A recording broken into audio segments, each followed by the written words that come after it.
Yeah, you know what time it is. No scripts, no filters, no fear. We said what we said and meant that. Off the record. Off the record. Yeah, we keep it real, real, real. No filter shit, we say what we feel. Politics, stories, truth on display. Come on. We talk that talk in our own way. Off the record. Minion the God, let's go. Yeah.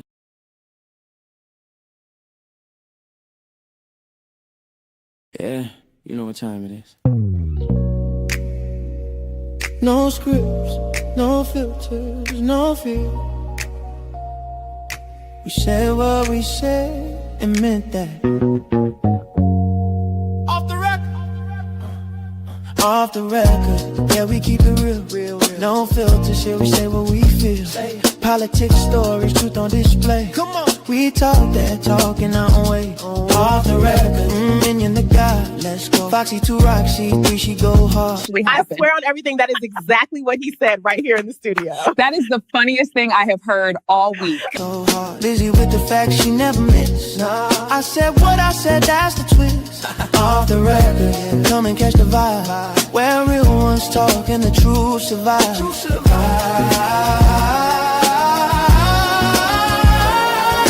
Late night truth, we don't just speak. We pull the roots from what they keep. From pain to progress, we light the flame. No spin, no script, we call it by name. Minion bring the vision, Foxy bring the flame. Lizzie drop a seat, it'll never be the same. I said what I said, say it loud, no shame. We taking truth global, remember the name. No apologies, no disguise. Just soul and purpose in our eyes. We move with power, bold and free. Say it loud, you gon' feel this energy.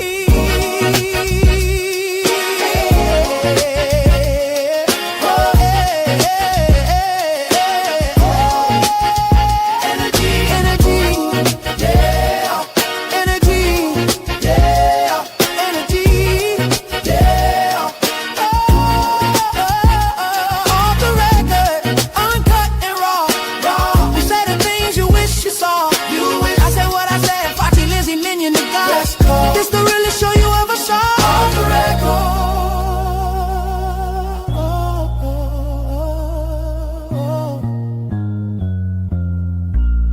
We said what we said. Off the record. Yeah. Yeah. We said what we said. Off the record. Hey, what's good, everybody? Oh, wait.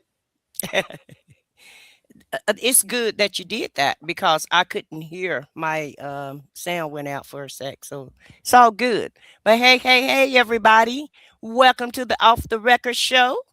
I'm your host. I said what I said, and we have my partners in the house, Minion with Opinion and Foxy 2 Roxy 3. Welcome in, guys. So welcome What's to the good? What's good, Minion? What's good, Fox? Oh, what's good? What's good? Welcome, everybody. Well, welcome to the channel where we say what we want to say and we mean it. Now, if you're looking for honest opinions, cultural commentary, and conversations that don't tiptoe around the truth, stay tuned because we got a show today for you. Yes, we do. Yes, we do. And I guess we will wait, but what's good, Dirt Bike Juice? And we got Kiba D in the building. What's good, guys? As you guys come in, we'll acknowledge y'all. But yeah, guys, we have a huge show to talk about today. And you guys see what the topic is. And we are going to be discussing a lot of different things. So let's get into the show. I guess the first thing that we're going to be talking about. The words of the late John F. Kennedy come back to haunt us. 5 years ago, he said, Those who make peaceful revolution impossible will make violent revolution inevitable. All right, so we're gonna start off with that saying from Dr. Martin Luther King, being that today is his birthday, and he was a pivotal, um, he played a pivotal role in civil rights, the civil rights movement, and us being able to have free speech and do what we do today as Black Americans. So, Yes, um, he did. Happy birthday, Martin Luther King. Happy birthday. happy Yes, happy. birthday! Yes, happy birthday. Yes. And so I guess today's topic is going to be centered around whether or not we are living the dream that Martin Luther King had. Like, uh, so that's what we're going to be talking about today. So the next clip is going to be kind of over some of the tactics that ICE has been using. And we're going to listen to a snippet of Martin Luther King's speech. Now, this is his Beyond Vietnam speech that he gave on April 4th. I got it from a news outlet, so you guys are more than welcome to search it in YouTube. But Increasingly by choice or by accident, this is the role our nation has taken, the role of those who make peaceful revolution impossible by refusing to give up the privileges and the pleasures that come from the immense profits of overseas investments. I am convinced that if we are to get on the right side of the world revolution, we as a nation must undergo a radical revolution of values. We must rapidly begin the shift from a thing-oriented society to a person-oriented society. When machines and computers, profit motives and property rights are considered more important than people, the giant triplets of racism, extreme materialism, and militarism are incapable of being conquered. A true revolution of values will soon cause us to question the fairness and justice of many of our past and present policies. On the one hand, we are called to play the Good Samaritan on life's roadside, but that will be only an initial act. One day we must come to see that the whole Jericho road must be transformed so that men and women will not be constantly beaten and robbed as they make their journey on life's highway.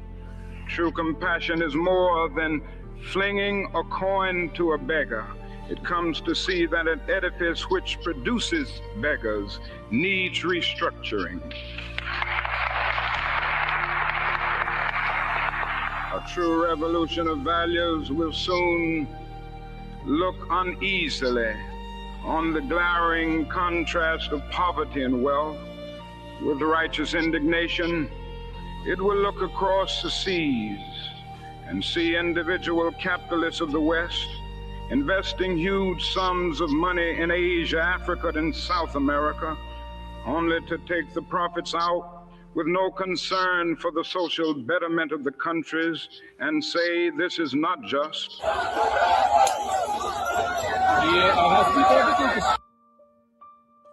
all right, so that was just a snippet of Dr. King's speech. What do you guys think? Do you guys think that he's speaking maybe something that he didn't know was actually I mean, maybe this is just not the last revolution. Maybe we just have come to terms with the fact that we're always going to have to fight, and our democracy and our rights are always going to be something that we can't just rest on our laurels and think that they're inherent to us. We just probably are going to have to do this another time. Do you think that this is the last revolution that we're going to have, guys?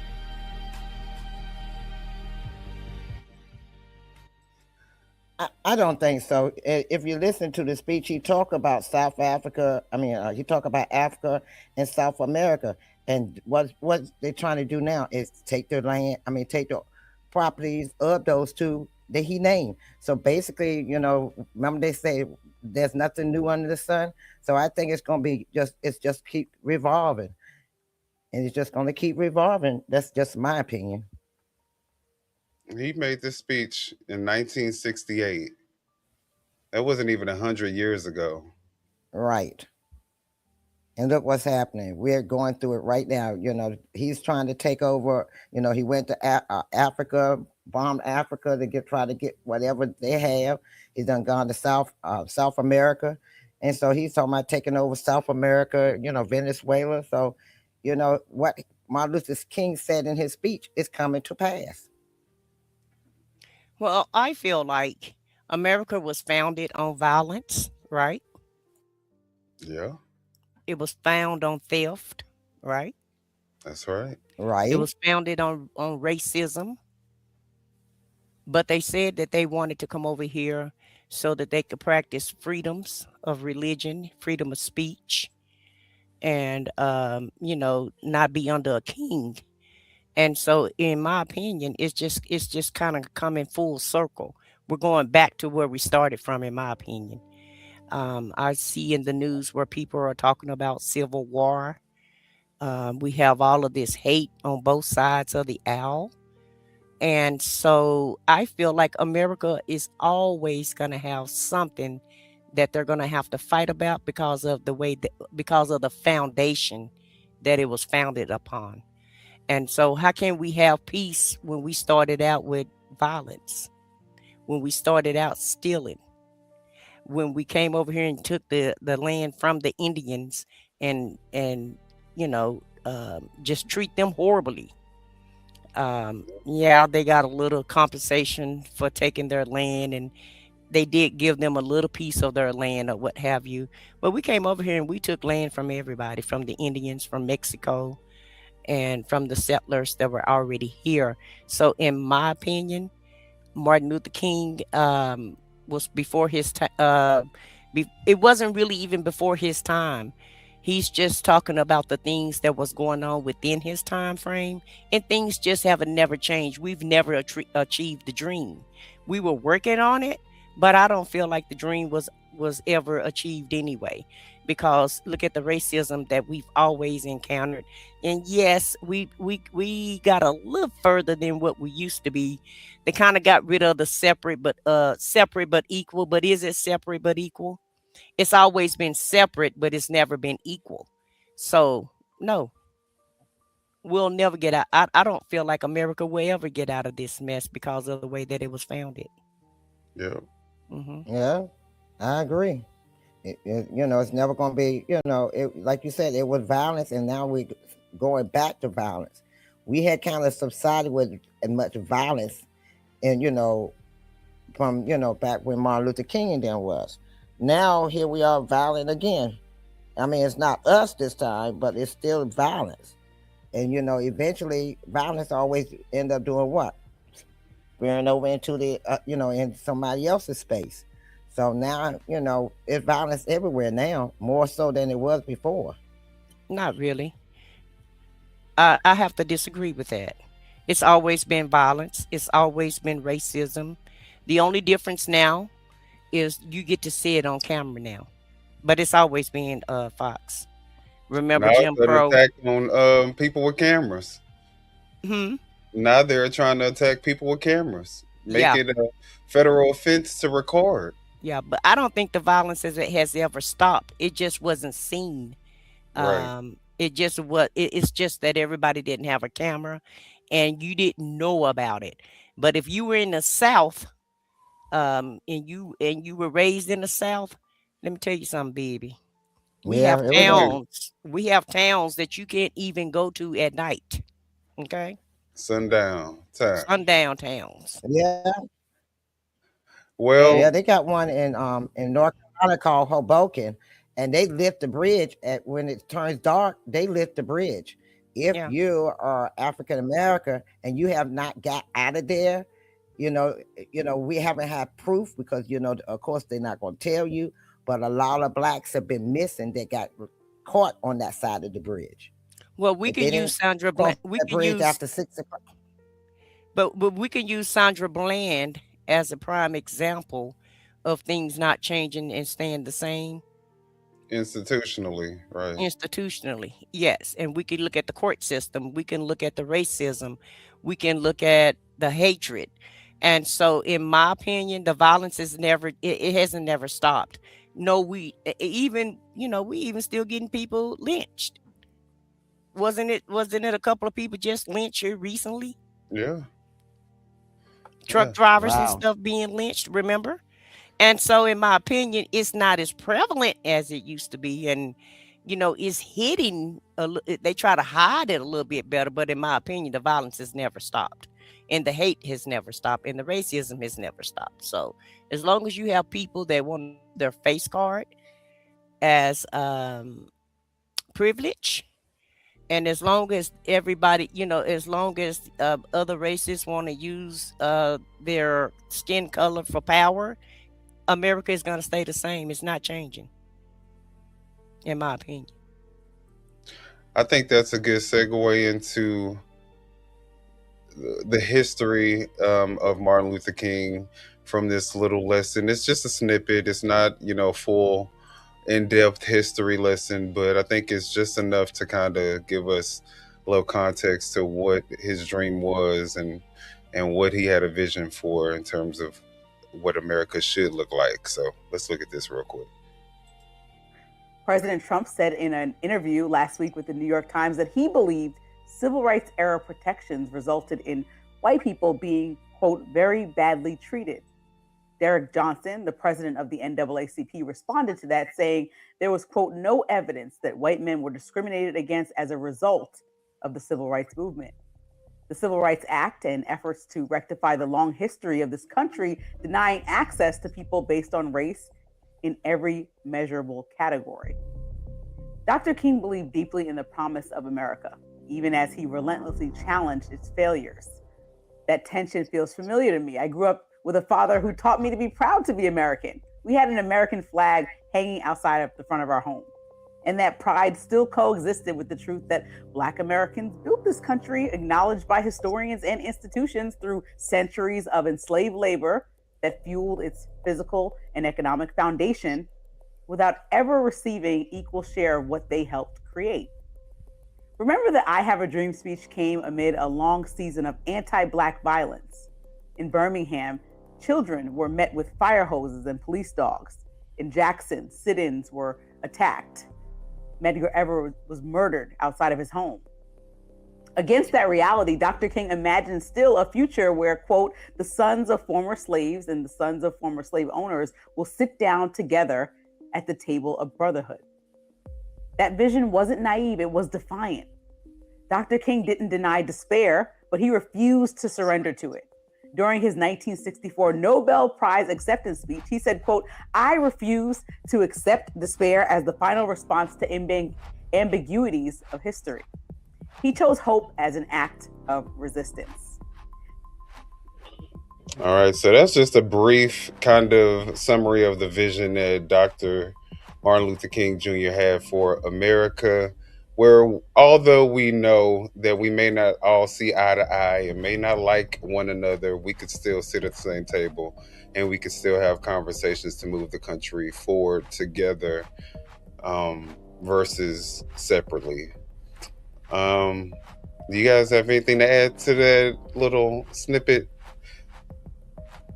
Because I think that the next clip is going to also encompass a little bit more of what King's dream was, where he wanted to kind of give a message of color blindness, where we don't look at the color of people's skin, where we, look at the content of their character. So, if y'all don't have anything to add, I'm going to play this clip and then we can talk about it all. His message has actually fallen out of fashion with both many on the left and the right, and it's had negative consequences. Color blindness. needs to be brought back, in my view, as a concept. And I really do blame, you might roll your eyes at this, but I'm going to do it anyway, wokeness for attacking the concept of colorblindness. Through the 2010s, progressives wanted us to pay so much attention to issues of race and identity.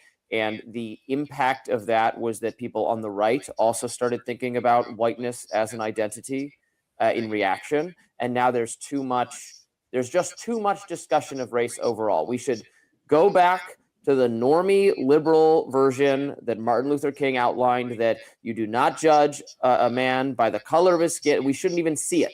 We should train ourselves not to see it. But instead, we were trained by Robin DiAngelo type people in the 2010s to see it everywhere. They said that being colorblind was a form of racism itself, because race so affects us that we need to be paying attention to all that all the time. Well, that has created this moment where racism is increasing. It is increasing. There's no argument against it at this point. I encounter more racist sentiment today than I did growing up. And that's a really damning indictment of what has brought us to this moment. But the answer to it is Martin Luther King Jr.'s message. I fully believe that. I don't think that civil rights, that ending discrimination is an attack on white people. I would argue that racial preferencing is an attack on not just white people, but whoever is underfavored by the admissions or the hiring, if they are done in accordance with preference. All right. So what do you guys think about what he's saying as a white American? He says, yeah, I mean, we should go back to color blindness, but um, the woke movement, the liberals, the leftists have pushed this race agenda on everybody, and that could be what's causing the quote unquote black exhaustion, maybe. I don't know.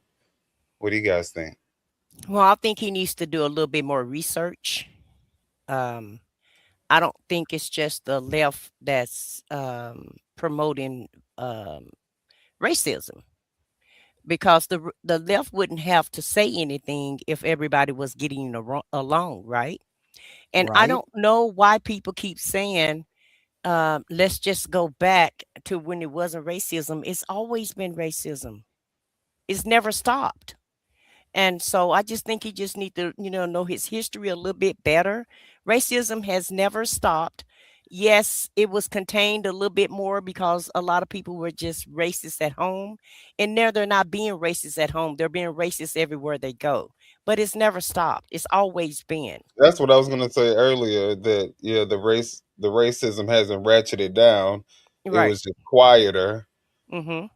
Yeah, and it was quieter. It's got it a was lot quieter. But it was a lot quieter. But now it's back wide open again. Yeah. That's me. yeah, yeah. And But I and and and also, um, what's different now is if you're on the right side of not being racist to someone, and you're a different ethnicity, then yes, you're being attacked now. But if you go back to the 60s, remember they were unaliving the left that came down to help march with Martin Luther King. Yeah, because They remember that demonized gentleman? they demonized those people also. Right.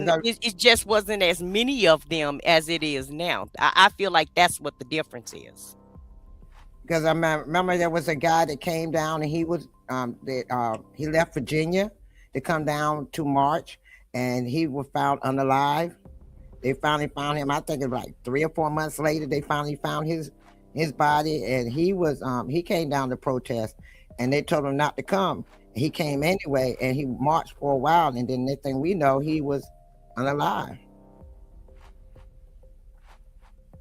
well, a lot of people are becoming unalived with this new ICE administration, so we're actually going to get a little bit more into it. But um, let's talk about what ICE is actually doing to our communities, because I think that's going to also kind of shed some light on what this agenda is. Why are they pushing all this racism and all this other stuff? Or if that's what they're doing, maybe they're just instilling law and order back into America. That's what they claim. Like, we was trapped. Anyway, I couldn't go forward, pulling off, couldn't go backwards. Like, it was nothing I could have did to get out that situation at the time. A family was caught in the crossfire between ICE agents and protesters in North Minneapolis. Reg Chapman sat down with a couple and their 6 children who were trapped inside their vehicle when tear gas exploded underneath. Sean and Destiny Jackson, their 11 and 7-year-olds, 4-year-old twins and 6-month-old baby boy were on their way home from basketball practice when they were caught between protesters and ICE agents. They stopped at my car and they proceeded to yell in it and said, get out of here. Well, they used profanity. And my husband screamed and said, we're trying. The couple stayed calm. They say ICE agents ramped up their demands. They said it again, and we said, we're trying, if you guys will move. And of course, like everybody's seeing what happened with Renee, what I'm saying? We weren't gonna pull off and, while they were right there, because that's what we were trying to avoid. Destiny says the agents walked to the back of their vehicle and released a canister of tear gas under their vehicle. Within seconds, there was a big boom and our car was up in the air and we slammed down and all of our airbags deployed and all of our doors locked. And tear gas just started forming, a ball of gas just started forming around the car. She says panic set in. I managed to feel around and open up I unlocked everybody's door and I hopped out and I just started pulling as many kids as I could out. Bystanders stepped up. Destiny says she was taken inside a house nearby and total strangers began helping her children out of the smoke-filled vehicle. The last person to get out the car was my infant child. And then when he came in, he was lifeless, it was foam or bubbles coming out of his mouth. I had to give him mouth-to-mouth and CPR. Couldn't even breathe myself. And all I remember is between every breath, I was saying, I'm gonna give you every breath I have until you get yours back. The couple has been together since their days at North High School. Sean was coached by Minneapolis and Metro Transit police officers, has respect for law enforcement. Now their lives forever changed by ICE agents and a canister of tear gas. It's like they didn't have no care in the world for us, so. And the windows was down. You can see my kids in the car. The lights were on in the car. With photojournalist Tony Peterson, Reg Chapman, WCCO News. Parents say that the children are traumatized and not sleeping, but are physically okay. A fund has been set up to help this family financially, to help with medical bills, and to replace the family vehicle. Well, just sad. I know, right? That's all you can really do, Woo, child. And it's crazy because there are people out there who in 2026, are okay with this. Like, this is normal. When just a year ago, I think, or, less than a year, a little over a year ago when he wasn't in office, when Biden was in office, this would be unimaginable for us to be okay with this. Even with George Bush wasn't this bad as far as, the hatred on American citizens. No other president that I can remember, let's put it that way. No other president that's been in my lifetime has done anything to this, to the degree of what this evil Agent Orange is doing, that this evil Agent Orange person is doing at this point. And so people can say that, it's about the criminals, it's about the immigrants, it's about this, it's about a bunch of bullshit is what it's about. It's about a bunch of racism. And really, in my opinion, this is about conformity. Everybody need to conform. Everybody need to do as he say, and just let him be a king or a dictator, and then everything's gonna be all right. Because that's basically what this is about. Everything that America was founded on and stood for, he's trying to erase all of that and take you back to when everybody was in Europe, right? Trying to take us back to being a king and a dictator, which that's what America Not was even founded Europe. on. Well, yeah, Europe. Yeah, But remember, that's the reason. Rome and Rome, Greece all and of all them. that. He want to go All of back that. to. Yeah, he's And trying to go remember- back to the medieval times and take Remember, us. that's the reason why they supposedly had came over here to discover the United States, to get away from all of that, and yet you're doing it here. Right. And that's what I'm saying. You trying to take us back to where to where we tried to get away from. And it wasn't even no us of what y'all try to get away from. Because actually y'all just brought us over here. We wasn't even over here at Picked that us time. along the way. Yeah, Yeah, pick, just y'all, pick yeah, us yeah, up y'all along put y'all y'all, way. yeah, y'all go pick us up, bring us along for the damn ride, and then you mad because we over here. Make that shit Man, make because we sense. here. Right. Make Right. it make Exactly. sense to me. Because we didn't ask to come over here. You came over there and got me. And brought us over here. And Brought then us now over here. and You Yeah, then could you have kept telling us us where the fuck we was at. that exactly. part. And then look, then say go back. And then when you get in Then their they say face, go it's back like go home. back, go back home. Yeah. Oh, we didn't And want to figure leave out in how the to get first place. there. Yeah. Look, we didn't want to leave in the first place. Y'all Right. brought us over here. Isn't that's what ICE doing? Picking people up and just dropping them off anywhere they You right. They just, And telling them to figure it yeah, out. they just dropping people off at at the edge of town. They don't care where they drop you off at. At least the police department sometimes give you a ride back to the crib or to the bus station or somewhere. ICE just drop you off in the middle of nowhere. They don't care. They could care less. And so And then no, they don't even drop them off. They finish with them and then just put them out. They just like get out. but let me just say something about this family. I hope they sue the shit out of the Trump administration. I hope they get all the money that they can get for that lady. How scary could that be? Think about it as being a mother. Your entire family is being tear gassed because you're trying to make it home. They came home from a basketball game, wasn't even in the line of fire as far as protesters go. They wasn't trying to protest. These people were trying to make it home, and you tear gas them. They tell you they're trying to make it home. They're not protesting. They're not trying to impede traffic. They're not doing anything but just, trying to make it home, and then you tear gas them. I hope they sue the Ben Crump. Where you at? That part. Y'all call Ben Crump. Hello. Ben, we calling you. All right. Well, it's not stopping at the ICE agents. We all know that Trump has basically threatened martial law I'm sorry, not martial law, the Insurrection Act, so that he can send federal troops. And right now, there is alleged to be 1,500 troops on standby. So let's watch this clip. Right now, we are working to learn more as a U.S. defense official tells CBS News active duty soldiers are on standby for possible deployment to Minnesota. The official says about 1,500 soldiers have been put on standby in Alaska. This comes days after President Donald Trump said he is considering invoking the Insurrection Act, which gives him the authority to deploy armed forces domestically. This also comes as the Minnesota National Guard is mobilized to be on standby as well, but they also have not been deployed. Officials from the Public Safety Department say if they are activated, members will be wearing reflective vests to identify them over other agencies. This comes as the latest CBS News poll shows more than half of people find the shooting of Renee Good not justified. 53% of those responding said that. 28% of those responding say it was justified, and 17% say it's too soon to say. Meanwhile, a second CBS News poll found that more than half of people think ICE operations should be, quote, decreased following recent events in Minneapolis. 53% of people said decreased, a quarter said activity should be increased, and 22% say it shouldn't change at all. Counter-protesters clashed with anti-Muslim and pro-ICE demonstrators in the streets of Minneapolis yesterday. Clashes between the two groups turned violent at times.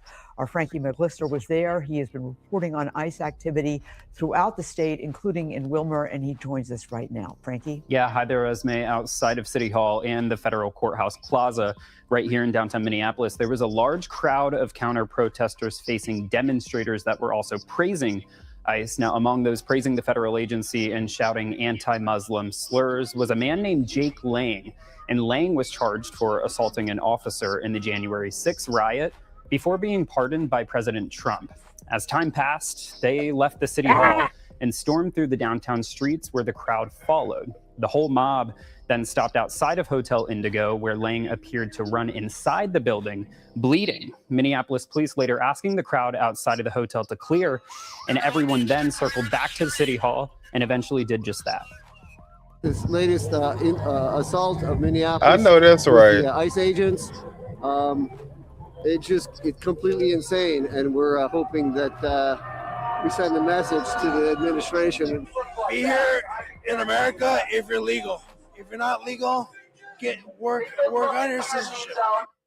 Now, He Lang drunk. posted online that he was stabbed at yesterday's event. Minneapolis police now say that they didn't receive a report of any injuries. MPD does also add that in general, crowds were responsive to their directives. Now, as the federal crackdown continues in Minnesota, many of the headlines have seemed to focus right here on the Twin Cities, Minneapolis and St. Paul. But however, greater Minnesota is also feeling the impacts of the immigration crackdown as well. Now, on Friday, we headed 2 hours west of Wilmer, where this video here shows a teen being detained in its downtown last Wednesday. Now, agents in the diverse area of nearly 21,000 also ate at a Mexican restaurant that same day. After Sad. eating, Ain't they that later crazy? returned and detained the restaurant's 2 owners and a dishwasher. The owner's 20-year-old son spoke to me. He didn't want to go on camera, but says he opened the restaurant just yesterday under his own leadership. We ran into someone outside who wanted to show the restaurant support.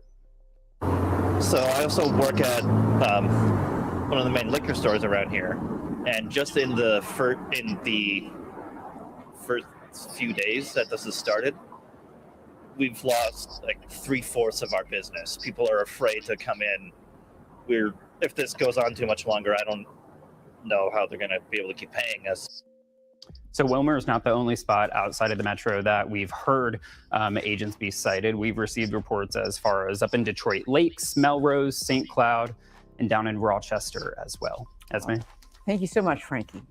Well, new this morning, we've learned that the Veteran Affairs Office at the Federal Whipple Building is... Well, first off, I do notice how their colors are matching ours, so that's kind of cool. But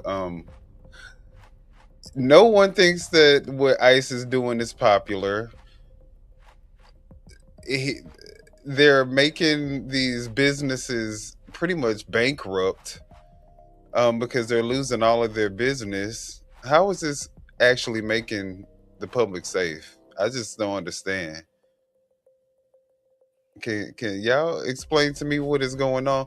And then also, before we keep moving on, I do want to go ahead and shout some people out who have come in. What's good, my Ty? We also got Mr. LC to you. What's good? Y'all, we have Brad Loving One. We got Optimus. I mean, a lot of people are in the chat right now. So what's good, everybody? TDC 6483. We got Della Wolf Dove. Thank you for being with us today. We have Matt, in ICE we trust. That's an interesting statement. We also have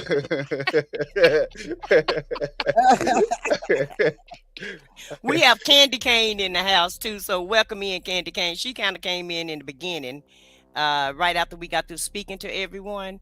And we also have Miss Clark in the house, so I just want to make sure I recognize those two before you finish up. And Chad, Lady go ahead with your T-Bug people. was good. Look, these people, look, you're free to have whatever opinion you want. Right. Adios, amigos. Oh my God. Okay. What kind of hairdo is that? Okay. Hey, Lady T-Bug and Scorpion Scorpio Mama Mama. Yeah. was good. Ice Baby. All right, from Just a White Boy. Just another white boy. Okay. Brad JZ6. I want ICE to do more. Wow. You know. Hey, that's Be careful for what you wish for now. Hey, because they might who they might do more to might not be the people that you want them to do more to. So you got to be careful. We cannot tell if what spreads on the internet is not bot activity or deep fakes on the news. That's how we're feeling safe. Okay. All right. Well, we got allegedly arcane. What's good? What's good? All right, so let's go ahead and keep it moving. All right, so this Wait a minute. was Let me speak to Nana and Nene. Nana and Nene, what's good? Happy Martin Luther King Day to everybody that's just joining us. If in case you guys came in late, happy Martin Luther King Day. And we also got the literature in the house also. I don't know where his message is at. Yeah, it's way up there. So okay. AKA CJ. So welcome in everybody. Yes, absolutely. And y'all hit the like button if y'all haven't done so. Yeah, hit the like button, subscribe to all 3 channels, Meaning with Opinion, aka OTR Live Media, Foxy 2, Roxy 3, and I Said What I Said. If you haven't subscribed to those channels yet, please consider subscribing, especially if you're enjoying the content. So what do y'all think? Are there going to be federal agents, ICE agents, and National Guard agents all in the streets going at each other? What is this the new America that could potentially arise in the next few weeks or months? But it's oxymoron. How you gonna have the army against? Child. How you gonna have Homeland Security? How you gonna have the National Guard against the ICE agents? And then, Agent Orange said if he get too out of hand, he's, sending troops out there. So, yeah. So, it's like a ticking bomb waiting to pop. Everything is like a big boiling pot, and it's boiling and boiling and boiling. And guess why all of this is happening? All of this is because of the damn Epstein files. I guarantee you, all roads lead back to You mean the Trumpstein files at this point? I don't even Yeah. think that we could even call it just the Epstein files without acknowledging Trump right as being associated with it. So it is officially the Trumpstein files. All of this is because of the Trumpstein files. That's all what all of this is. It's Trumpstein. Right. Trumpstein file and the oil. Power. All about power. Yeah. And his ego. Yeah. And I wanted to say something about Garza too. All these Christian nationalists that's so Bible thumping, Beltway Baptists, Southern Baptists, and all these good nice Christians we have that's in MAGA. And they're real concerned about Christianity. However, they're allowing Israel to rain hell on Gaza, which is supposed to be sacred land. And on their sacred land, Agent Orange is trying to build a damn golf course and country club on the sacred land. So let's not forget that's what the real reason is. Also, it's all about taking land from everybody and trying to get as much power as he can get, and get as much money as he can get. So, but MAGA okay with that. They don't mind being poor while Daddy Trumpstein is being extra rich off of their backs. They could care less about that. But as long as he get the immigrants out the way, that's a quote unquote taking their jobs. But I implore them, I really do implore them to do their research.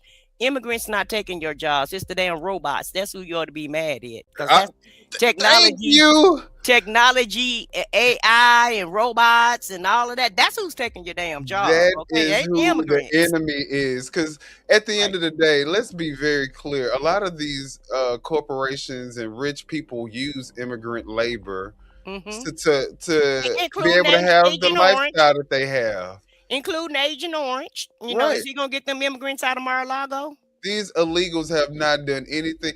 And you have got to be one piss poor, bottom of the barrel, no hope you having white person if you think that an illegal immigrant is the one that's going to be the person that could potentially take your job, or you know what I'm saying? Like, how bad are you doing to where the illegal immigrant is your enemy? No, that's not the case.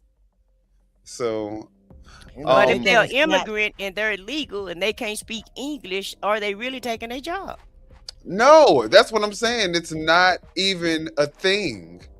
They don't come in contact with illegal immigrants unless they're hiring them to clean their house or do their lawn, you know, or do stupid stuff like that. But these people are not threatened by no illegal immigrants. This is all to fuel their hate, and they really do want to do it to black people. But you know, illegal immigrants is the safest demographic to start with.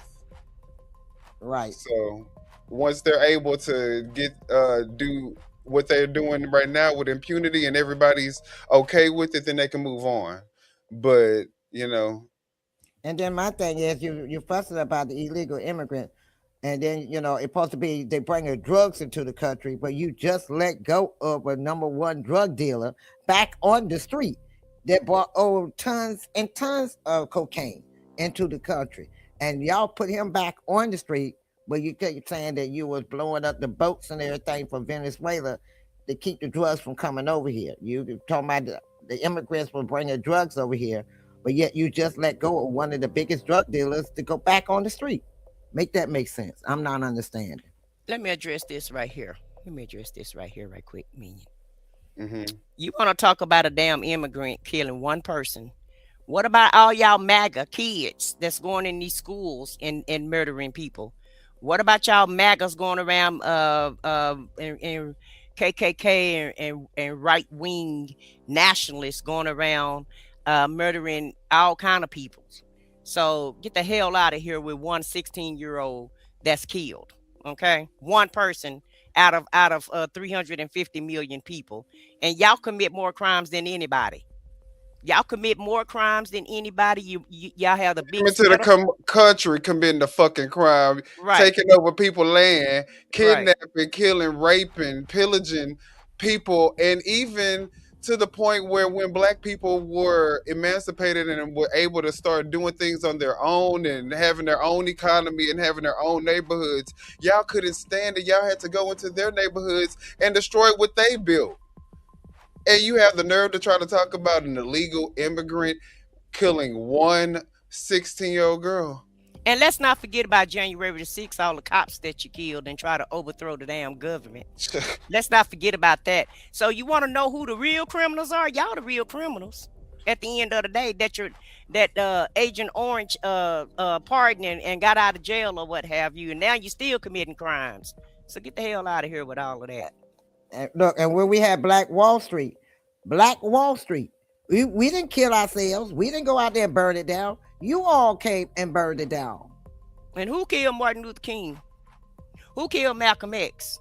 Wasn't the CIA sitting up there taking tabs on both of them? Wasn't they keeping tabs on both of them? Wasn't the government involved in both of their unalivements? Oh, don't forget about JFK. It started off with him to see how easy that was before they got to them. So if you have the video of the lady, the teacher, telling ICE, you know, they can't come in, that'll be good. But let's look at this video real quick. I had to remove the music from the background because we ain't want no copyright issues, which who knows, we might still get some, but minimize the risk as much as possible. So I did remove the background music. So let's look at this real quick. And we have to see, is this making America safe again? This is one of those videos from TikTok. Ooh. Just basically. Oh my God! Look at this. Look at what he's using. A sledgehammer. Get out the elevator!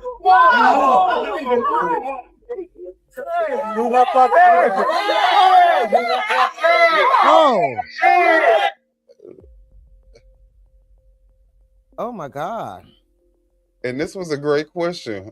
Who's next? Who is next? Do y'all think that that's what's making our streets safe again? Like, that's insane. But I want them to show out of all of those clips, which one was illegal immigrants. Remember, that's the ones that they're supposed to be getting out of the country because they're supposed to be, murderers and all this other stuff. Which one of those that just got hurt was illegal? I'll wait. Well, I know that there's a lot of people who still thinks that what ICE is doing is okay. And that's fine. That's fine. I mean, eventually the tides will turn, but let's look at this happening inside of actual schools now.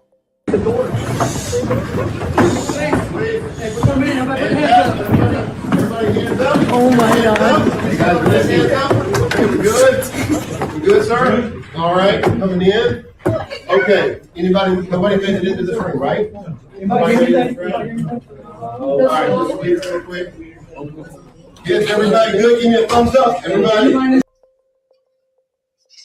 I said no. This is a school. You're not about to harass my students. Get the fuck out of here before I stick my foot in your ass. I'm not playing with you.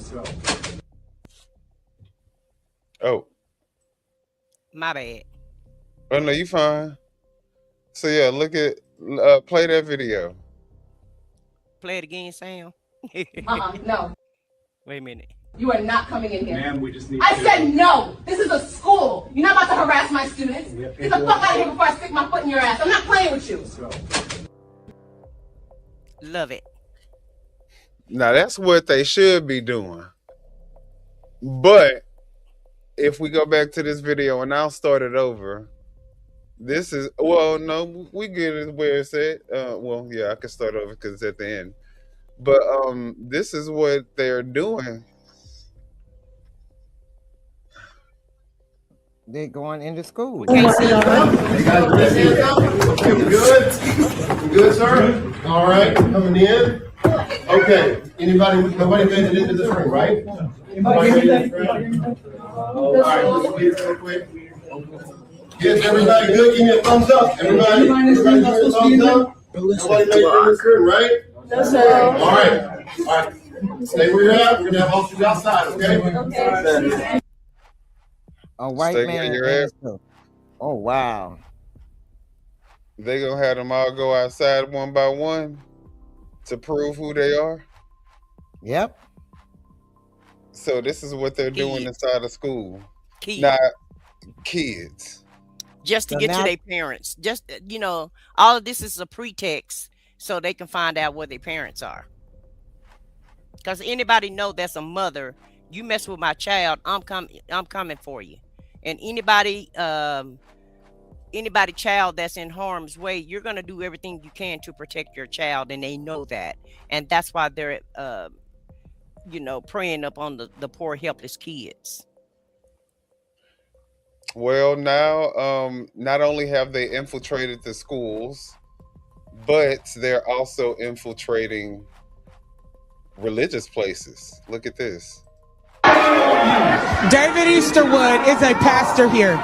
He is also the director of the field office for ICE in St. Paul.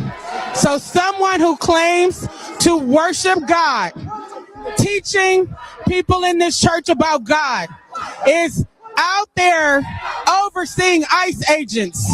Think about what we've experienced. The murder of Renee Good at the hands of ICE. A Venezuelan national shot by ICE. A 6-month-old baby who almost died as a result of ICE unleashing military-grade weapons on our community. How dare you claim to be a pastor of God and you are involved in evil in our community? Do you think Jesus would be understanding? We're about worship these folks. We're about spreading the love of Jesus. But did you try to talk to them? No, church had gathered for worship, which we do every Sunday, and we were interrupted by this group of protesters. We asked them to leave, and they obviously have not left. He sounded like he wanted to say something else.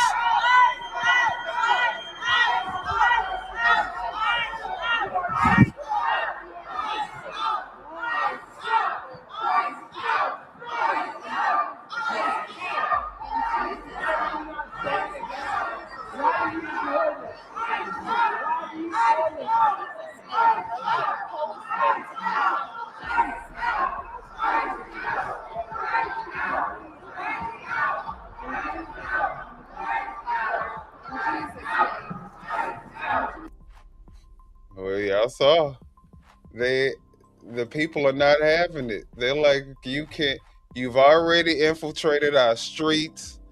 You're infiltrating every place that we shop at. Walmart, Home Depot, no place is Target. safe.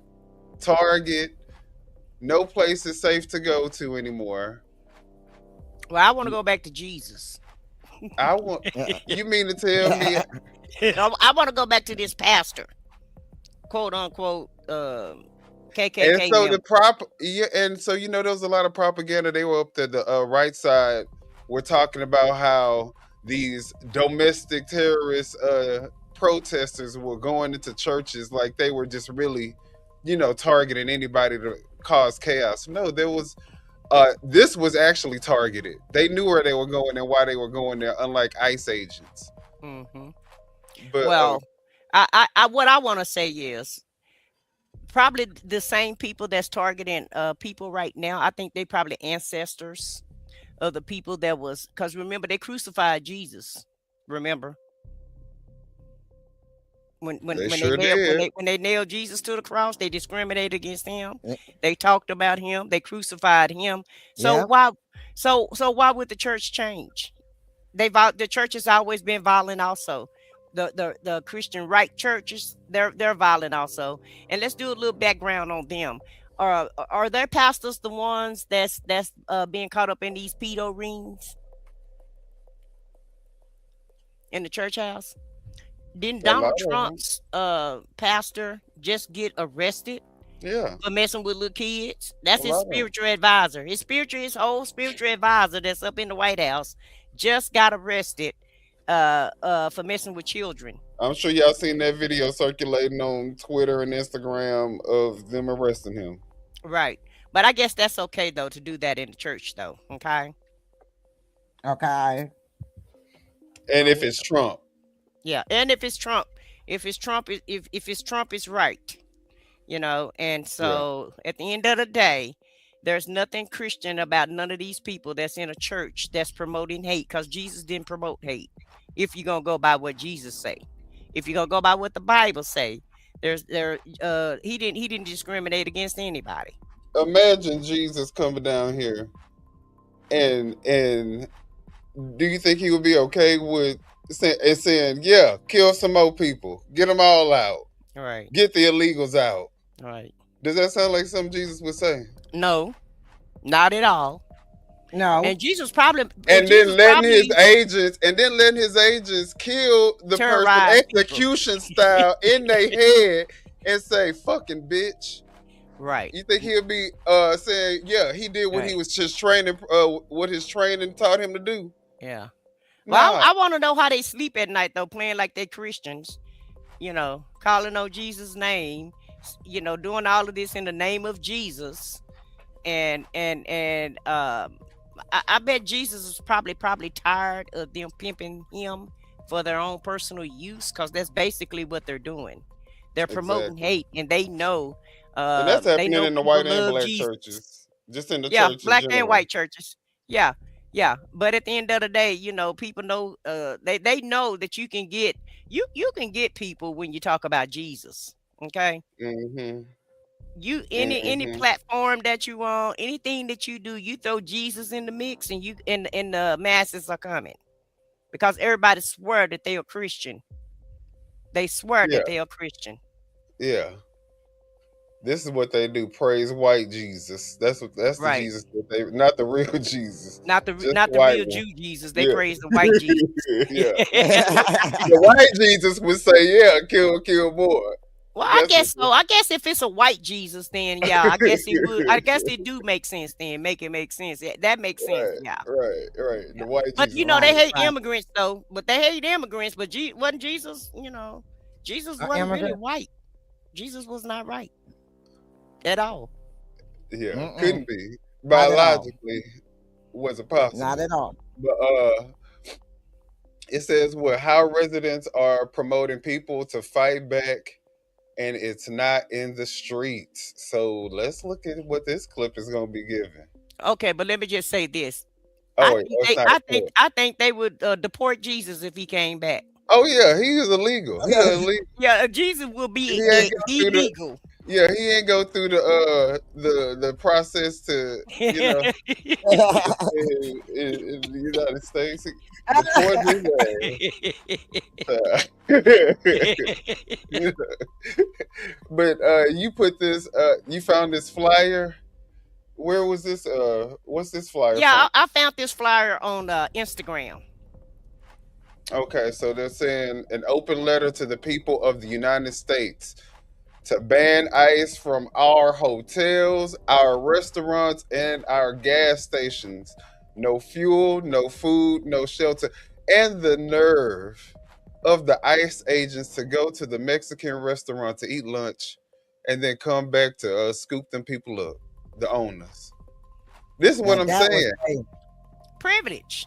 This is what I'm saying. If y'all don't like the immigrants, stay out of their establishments. Don't eat their food. Stick to your boiled chicken and what else they like to eat? Crepes.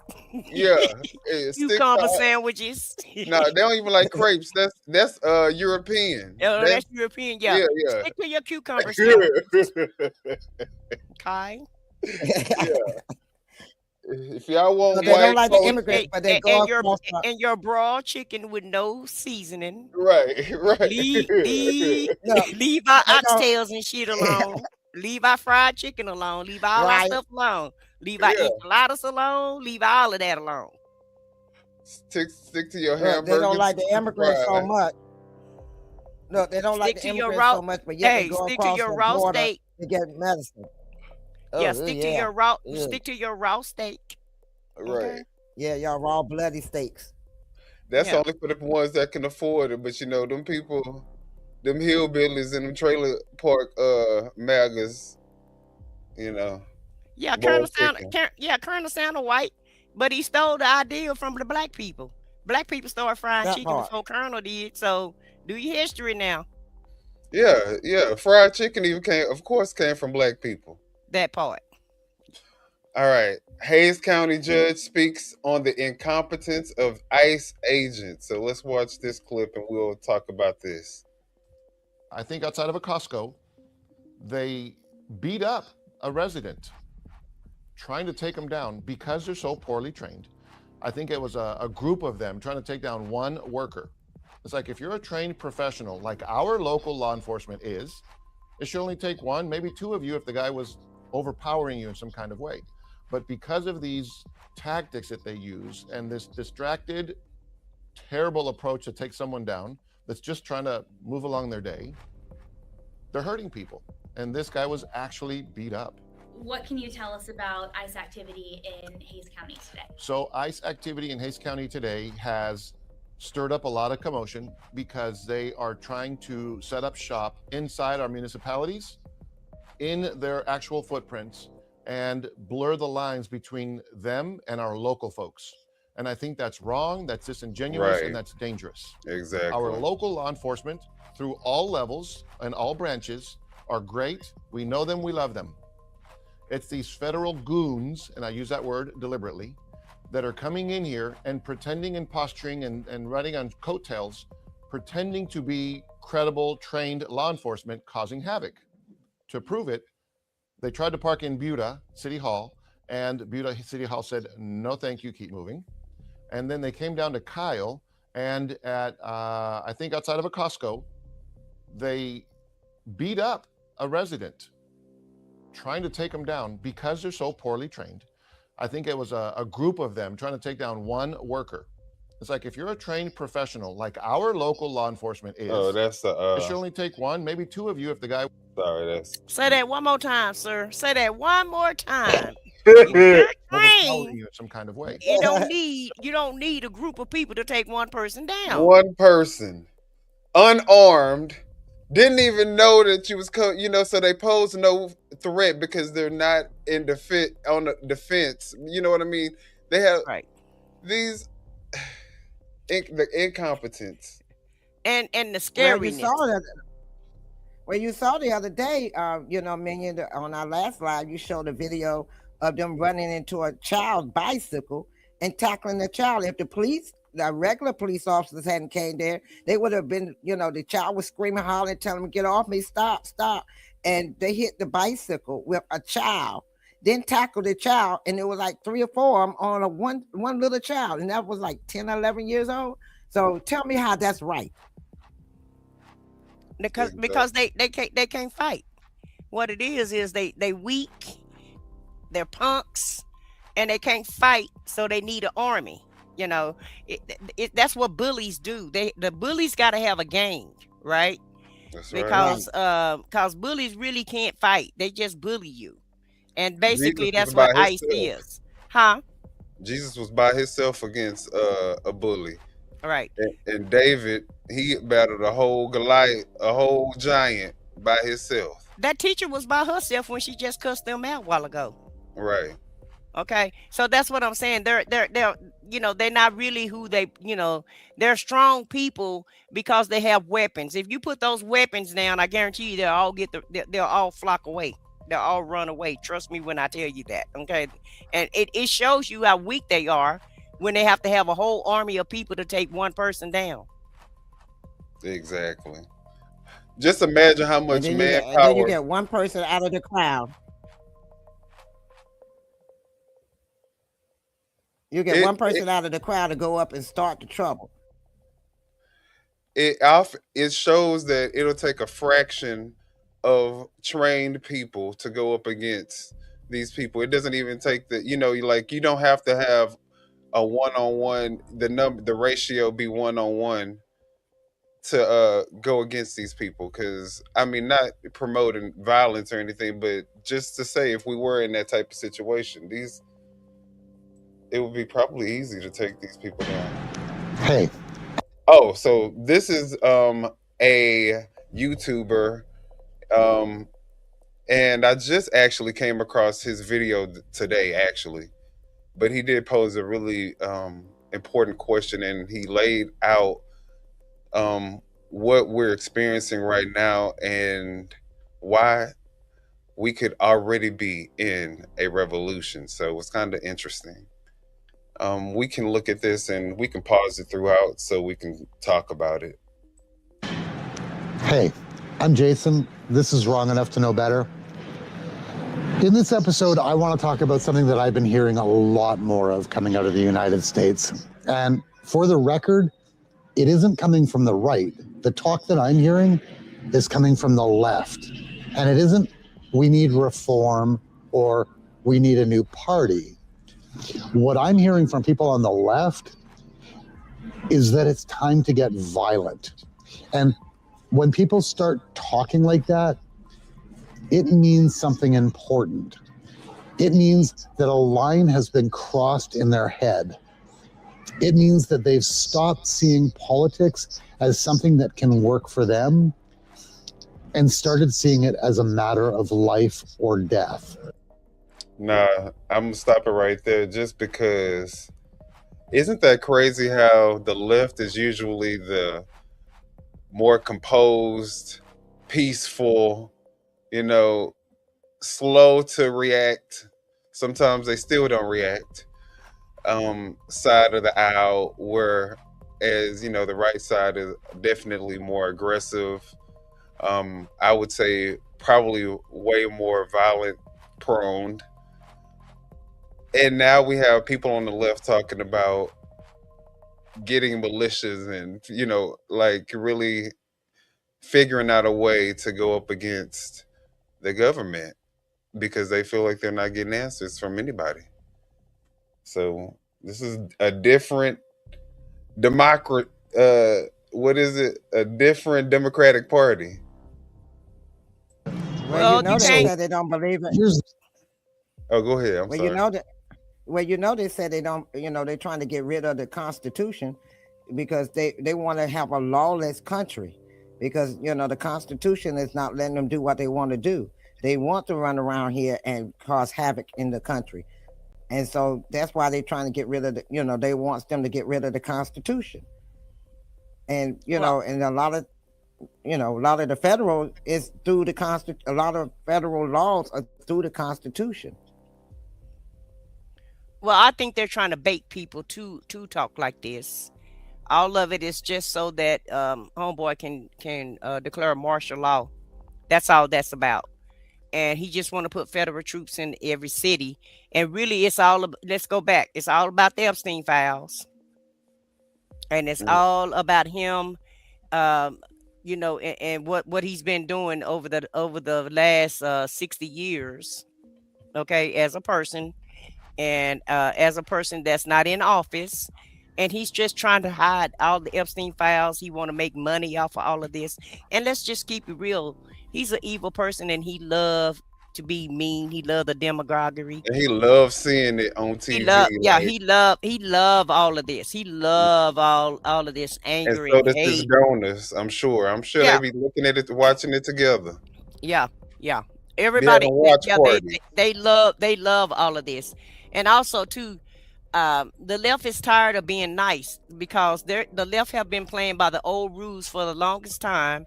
And you can clearly see for the last 25, 30 years, the right has not been playing by the rules. Look at Mitch McConnell when he wouldn't even let Obama put Merrick Garden in as a Supreme Court justice. He let that seat stay open for a whole year and waited for a new president to come in so that Trump could put in Brett Kavanaugh, whoever it was he installed first. And at the end of the day, the right has always the right stopped playing the rules 25, 30 years ago. Now the Democrats are catching up, and you can't bring a damn knife to a gunfight. Okay, so that's what's going on now with the Democrats. The frame that I want to put it in is revolution coming? Because when regular people start saying violence, that's not protest anymore. That's the sort of thing you hear in a country that's already deep into its own collapse. If you're trying to guess which side makes the first move, the easy answer would be the right wing. Statistically, politically, culturally, the right wing in America is more violent. They talk violent, they act violent, they fantasize violent. So if you're placing bets, you might want to bet on them. But here's the problem with that. The right wing doesn't feel like they're building toward revolution. They feel like they're already winning one. They've got judges, they've got cops, they've got lawmakers, they've got billionaires, they've got propaganda networks, they've got whole state governments they feel like are doing their bidding. So when the right wing talks about taking their country back, what they really mean is tightening the grip on a country they already control. That's not a revolution. That's just power doing what power does. All right, so I'm gonna stop it right there because that was an important point. I mean, there can be a revolution on their side, really, can there? If there was going to be a revolution, it wouldn't be coming from the right. Right. So. And he just basically said the same thing that I said. Right. I mean, they're tired. And they're tired of it. And he also affirmed that the right side are already more prone to violence. You know what I mean? So, this isn't different for them. This is right up their alley. Right. Christopher Wray, which was the FBI director when Trump was in office the first time, said that the right wing nationalist movement is the fastest and most violent group in America. So he warned us in 2018 that this was coming up, that they were rising up. And so now, in my opinion, allegedly, that's who ICE is. ICE is all these people that was for January 6th that got a pardon. Part of them is ICE. Allegedly. Thank you. Allegedly. And also, ICE is, all the groups, all the right wing groups, KKK, right, Proud Boys, what other kind of boys or whatever, and they love hiding behind this mask, Oh, so love you it. can't so They you can't love it. identify them. Yeah. They love hiding. And if they were so big and bad, I don't understand why they gotta have a What you mask got on their around face. for?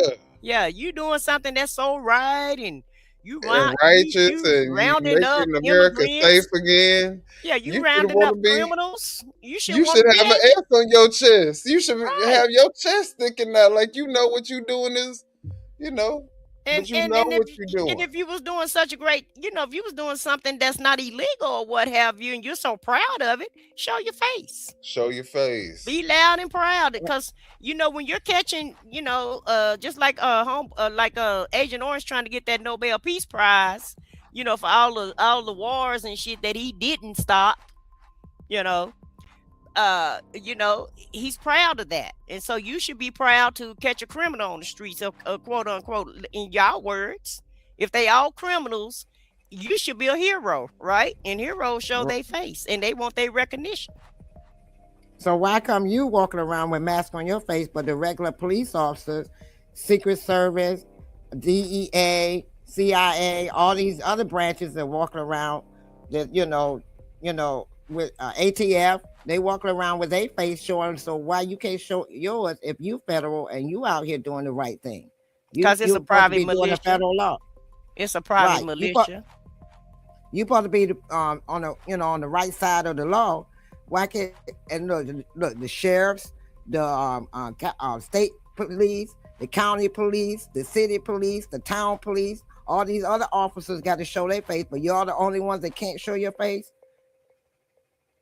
If you're doing the right thing, they doing the right thing. Let's keep watching.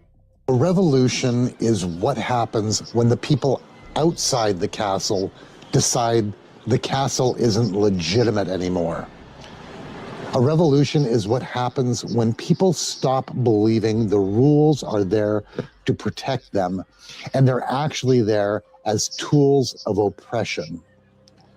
So the right can talk like rebels all they want, but if you're already in control of the government, you're not rising up. You're ruling, you're enforcing, you're punishing. That's not a revolution. They've become the system they wanted to overthrow. And this is the part that should worry everyone a little bit. It's that the right thinks they're already winning. They're not going to come at this like a desperate group trying to overthrow something. They're going to come at it like the state does. And the state doesn't fight fair.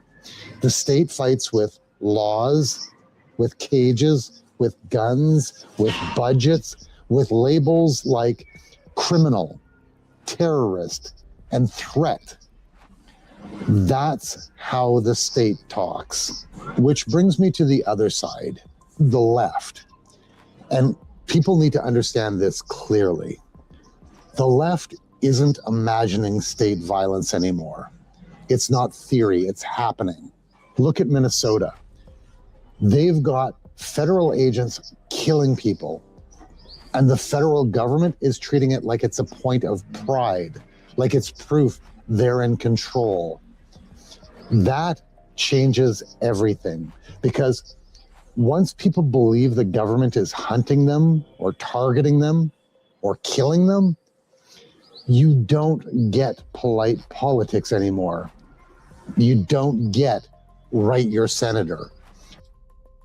All right, so he about to get into it, but you hear where we going with this, right? Like, do we feel like, is it reasonable to think that there are citizens, even American born citizens out there, who feel like they are being hunted or threatened or targeted? I think it's safe to say that, yeah, there's a large group of people, in fact, that probably feel threatened, intimidated, targeted, hunted. And yeah. Hell, it's happening. Wasn't Renee Good an American citizen? Well, Yeah. that too. But I mean, even the ones who we haven't even experienced it in our cities yet, right? Right. Even even us, are Yeah. those people feel Everybody feel attacked. right?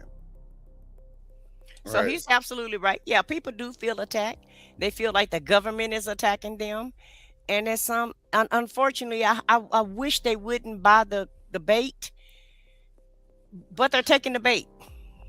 Because this is what Agent Orange want. He want a civil war.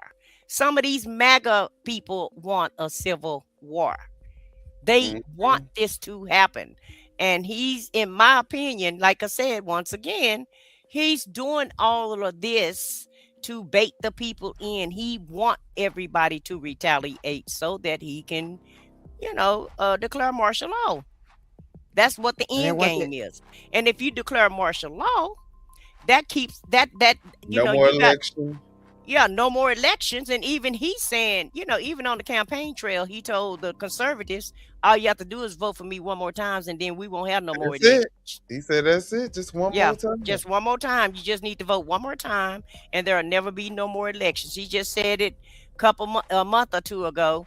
He told the Republicans, if you do what I tell you to do, if you get rid of the filibuster, we can pass all the laws that we want to pass, and we don't have to worry about having no more elections anymore. Right. So that's and he, the remember end he goal. told them, is he to said get they're rid. trying to. His words, not mine.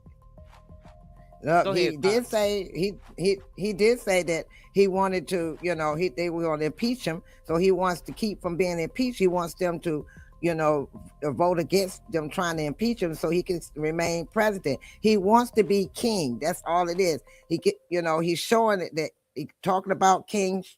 He's talking about, taking over the countries, all these different countries. He's already said he's the president of Venezuela. Now he's trying to be the president of Greenland. He wants to be the president of, he wants to be in charge of everywhere. He wants to be that big time king. And the people are drinking the Kool-Aid because they're like, okay, yeah, go after him. You don't realize he'll cut off your nose despite your face because he's not looking out for you at all.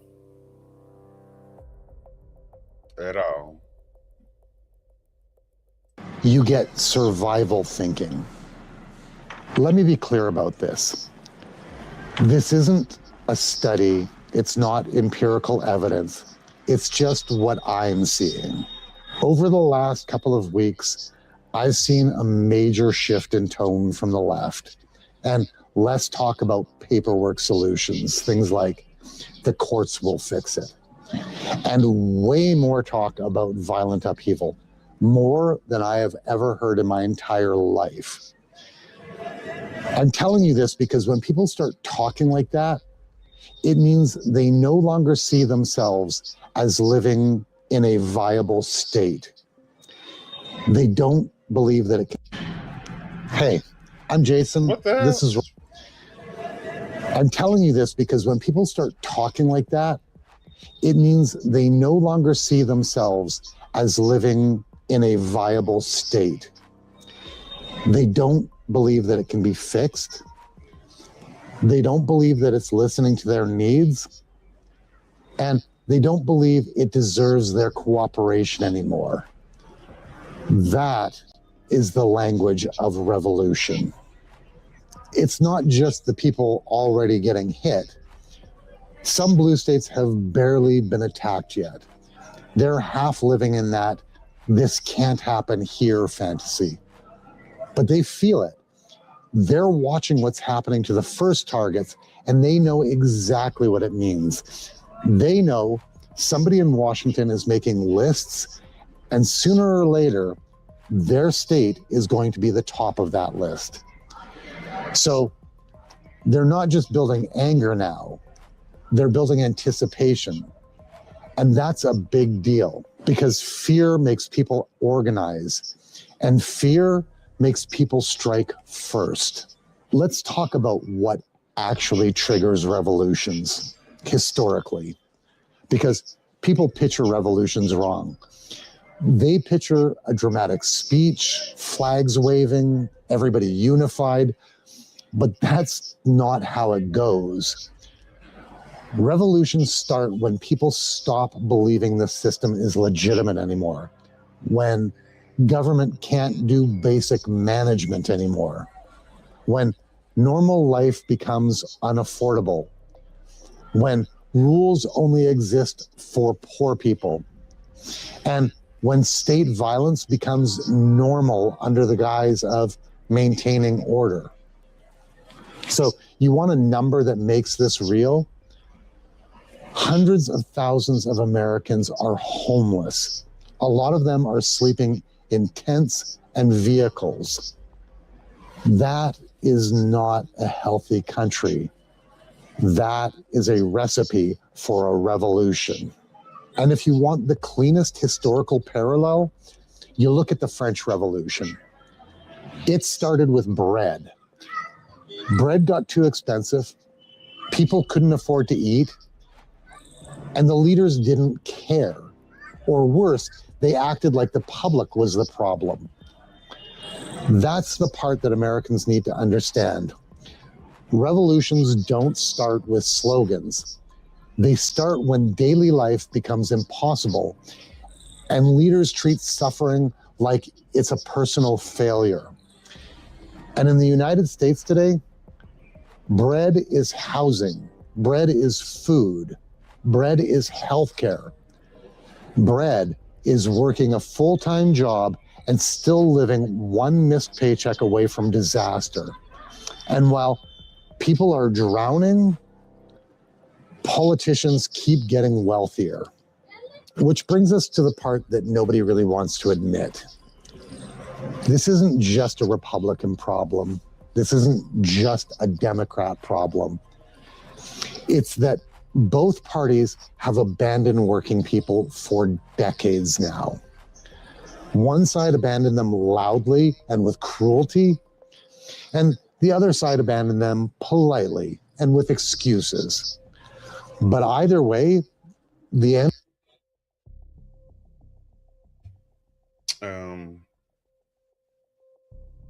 Maybe it just stop. But I mean, that's pretty much the gist. I don't know why. I can see that, and what he said that last part. Both sides. One is more violent, the other one is politely. I can see that the Democrats could do more. The Republicans can go, can change up the way they are, but right now they're getting more violent. When he got in office the first time, I was like, can we bring Bush Jr. back? At least we was decent. Everybody was still, okay. We won't have these kind of wars within cities. But now, this is what we got.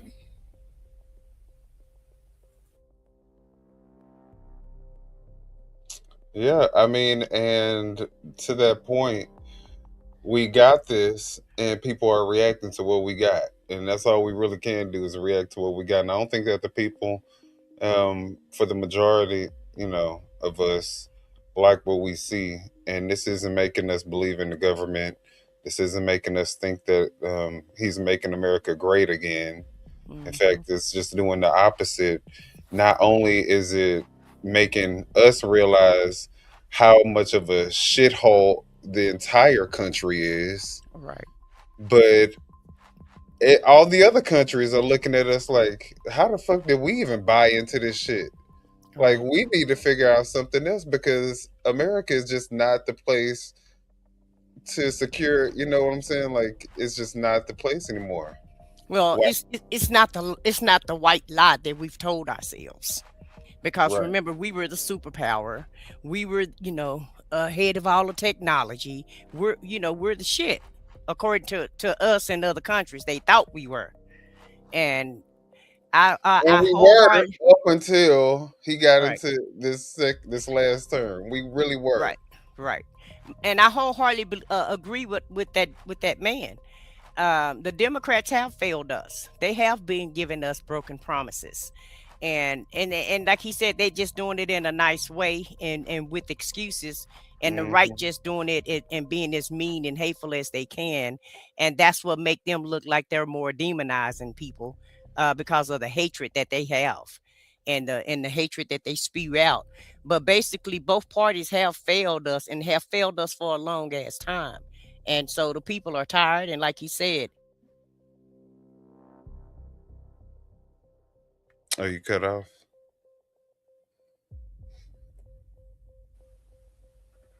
I don't know You cut. why. I don't know why I keep turning off. But revolutions start when people give up hope. And when you have nothing else to lose, when you feel like you're in a position and you have nothing else to lose, then yes, you will do anything. You feel like your back is against the wall, and I mean, if Yeah. you don't do anything, it's gonna be bleak. At least Yeah. if you try to do something, you might have at least some kind of control over, what your future holds. But right now, people are feeling like if they don't do anything, they're A, gonna be next, Right. and B, who knows what extreme levels they'll be at by the time they get to you. You know what I'm saying? Like, hmm you And I just and I can't. and I don't believe in, they're always saying that the left can't market themselves. They don't know how to get their messaging out. They don't know how to get their words out. Well, apparently they do, because if they can get elected to office, don't tell me they can't market a message. They Right. don't want to market a message, because at the end of the day, every person that's in office that's a Democrat should be on these TV stations, should be the news should be inundated with nothing but Epstein files and all the atrocities that Agent Orange is committing while he's in office. Every crime that he commit, it should be splattered all over the news, all over social media. And even if the news is turning right winged and trying to give you propaganda, well, you got other ways Outlets of like and YouTube, other outlets to get your TikTok. message out. Right. Right. Just like you can go get elected for office, you can go out and tell the message of what's really going on with the American public. And the Democrats kind of make me mad because they want to be politically correct. But like you said, ain't no more polite politics. Those days, for right now, are over.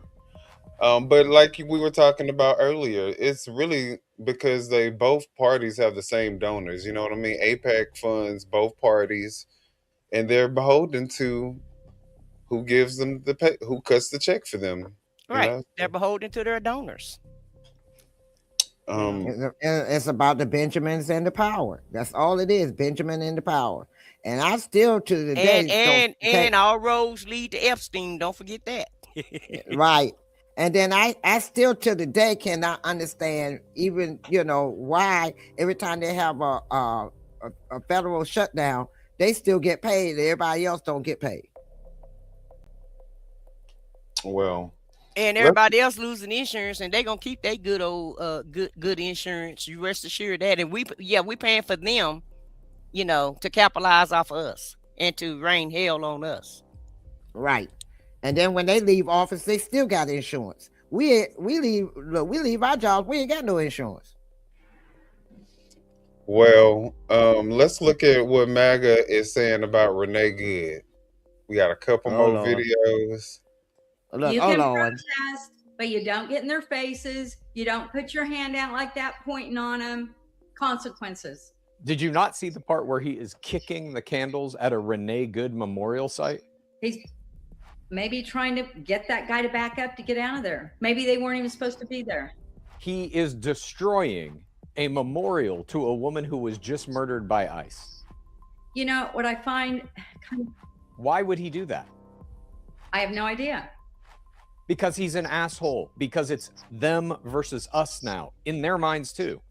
I don't see it that way. Why would he destroy? Mom, that is a memorial that citizens Here's what I find a little... No, hang on. Answer that question. Why would this ICE officer have destroyed a memorial that no one's causing trouble? The only way that guy could have been kicking that to get it out of the way is to push that one guy back.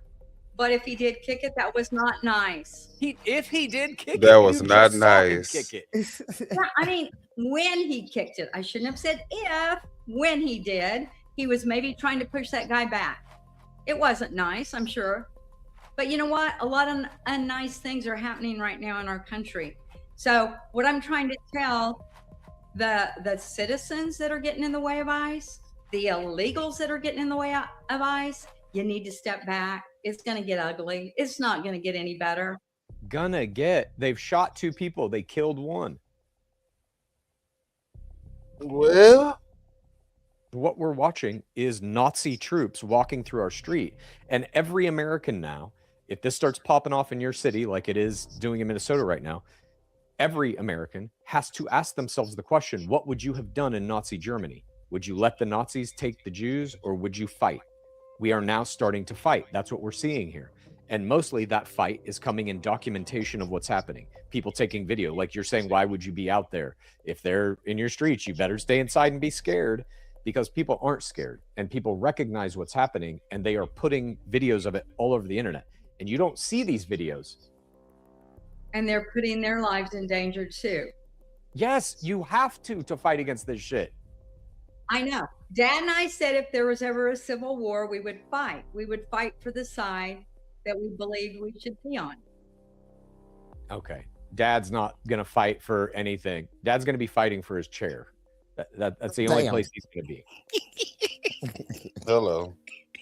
That he stays in all day. Right, right.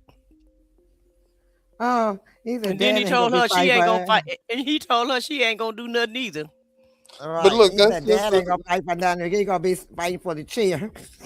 But this what you call. But this what you call drunk on MAGA. Cult. That's what you call cult behavior, cult mindset. These people are in a cult, and I don't care how many. I mean, if anybody is the domestic terrorist, it's obviously ICE and these people that support them. Those are, because guess what? Do you think that the people that support ICE wouldn't put their dumb ass out there and violently assault one of these people who they assume to be illegal immigrants? And really, they don't even have to assume that the person's a legal immigrant. As long as you black or brown, they could always make that assertion that they thought you was an illegal. But do you think they wouldn't, show their violence towards these people? So in my book, they're breeding domestic terrorism in the MAGA people, if you ask me. And I agree. And I feel like the ICE squad, that's who they are pandering to go to join ICE. They're gonna pay these people to be domestic terrorists and give them impunity or give them qualified immunity. No, let's get it correct. They said total immunity. They didn't say qualified. They said that's what JD Vance said. And Christy Nome said it too. On one of hers, she was talking about they have total immunity. It's not total immunity. They have qualified immunity, and they keep telling them that, and that's why they're going buck wild the way they are, because they feel like I got total immunity and I can do what I want to do. And they I feel like it's a reason. I feel like it's a dog whistle so that exactly. Agent Orange can go ahead and pardon everybody. And they better hope he got all their names on the list, and they better hope this shit work out well, because he's very retaliatory. And if he don't get what he want out of it, you won't get what you want out of it. Right. He will retaliate if they not doing it. If they not dotting those I's and crossing those T's the way that he want them to, then they better watch out. They better hope and pray that he put them on the pardon list, because guess what? Rudy Giuliani did not get a pardon. He broke right today because he didn't get no pardon. Mark Meadows did not get a pardon. He was the chief of staff in the last administration. So everybody don't get no pardon just because you act like you on his side, and you running his water back and forth doesn't necessarily mean that he's going to give you the same support. He's not going to stick with you the way he require that you have total loyalty to him, but he only have to be loyal to the people that he want to be loyal to. He's not going. That doesn't mean that he's going to be totally loyal to you. And Christy Gnomes, baby, you better go ahead and put your resignation in, because I think it's a target on your back, Christy. I think he's going to leave her out there in the wilderness, is what I feel like, because she's bringing him a bunch of bad negative press, and he don't like that. And it's already been rumored that he want to replace her with Glenn Youngkin, and that's just a rumor. It's nothing factual, but it's a rumor, and that's Allegedly. what I don't think that's allegedly. gonna happen though. I I think think he's he going to get rid of her actually. because she's bringing him too much negative press. And don't get me wrong, he want this done, but he don't want it to look like he don't want 50. Yes, What he was that? do. 53, 54% of the I think public. you miscalculating. You think I'm I miscalculating? think you're Okay. miscalculating because I think the reason why she is so brazen and when she talks about these average Americans being domestic terrorists and how she stands in front of this sign that says one of us, all of you, or all of them, you know, they know exactly. They know the image that they're trying to push, which is to put fear in these people so that they can self-deport, is what they're saying. But they also want to let the people, the regular public, know that if you are with them, you will be taken out as well. And so I feel like he likes this. Like we was talking about them sitting back because they ICE has immunity. He has immunity. What can y'all do but not like it? That's all. That's all. You can do is not like it because it's gonna happen regardless. He don't need you to like it. What he needs you to do is get as upset as you possibly can, and go out into the streets so he can go ahead and uh call the martial law thing. That's what he wants. So what Christy Nome is doing is right on par and aligned with what the agenda is. And I agree with you. It is the agenda, but keep in mind who we're talking about. He petty, petty, petty, petty. And I'm telling you, if she make one wrong move, she's out of there and she's not gonna get a pardon. You watch and see. The only way to keep her job safe though is she has to continue doing like she doing, doubling down every time she gets on, and she has mastered the art of switching it around. You can't change the facts just because you don't like them. No, ma'am, we just saw the damn video footage that doesn't align with anything that just came out of your mouth. You are the one making up the facts, but she can say it. It's like effortlessly. Like Yeah. they probably have done this. They probably been in some type of camp where they went through some type of training so that they This can is learn who how to they do are. this. They don't have no camp. This is who they are. This is how they was raised, and this is who they are. They're not new to the game, baby. They true to the game. Okay. So keep in mind, she was a senator. She was a in the House of Representatives before. So she's been in government, or either she. I don't know if she was. I don't know if she was in the House or the Senate, but she was in one of those chambers before. So line just come naturally to her because when you're a politician, you naturally lie. You can roll a lie off your tongue like it's nothing. Right. And I'm sorry, but all of them lie. They have to. That part. That part. Well, let's finish off, y'all, with this Tyson beef plant. The Oh largest Lord. employer in Lexington, Nebraska, plans to lay off 3,200 workers. Lord Jesus. Wow. Because they were heartbroken. They don't want to go anywhere. This is their home. The Tyson plant gave us notice of a layoff procedure warn notice over a week ago. They'll be closing their facility as of January 20th, impacting 3,200 individuals for the community of Lexington. The general mood of the individuals coming in for our services, of course, is anxiety. What do I do next? Will I have a job? Where do I go? And what do I do from here? Tyson workers make up about 3,200 of the population of 11,000 of Lexington. And so they have a great impact upon the culture, schools, and everything that a community is comprised of. Just hardworking people. What we do is go to work, come to church. That's all we do here. These plants have been underutilized, and we have a shortage of cattle out there in the U.S., and because of that, very vulnerable that somebody might shut down. We have a very strong community in Lexington that really is close-knit and very accepting of the packing industry as well as all industries. Okay.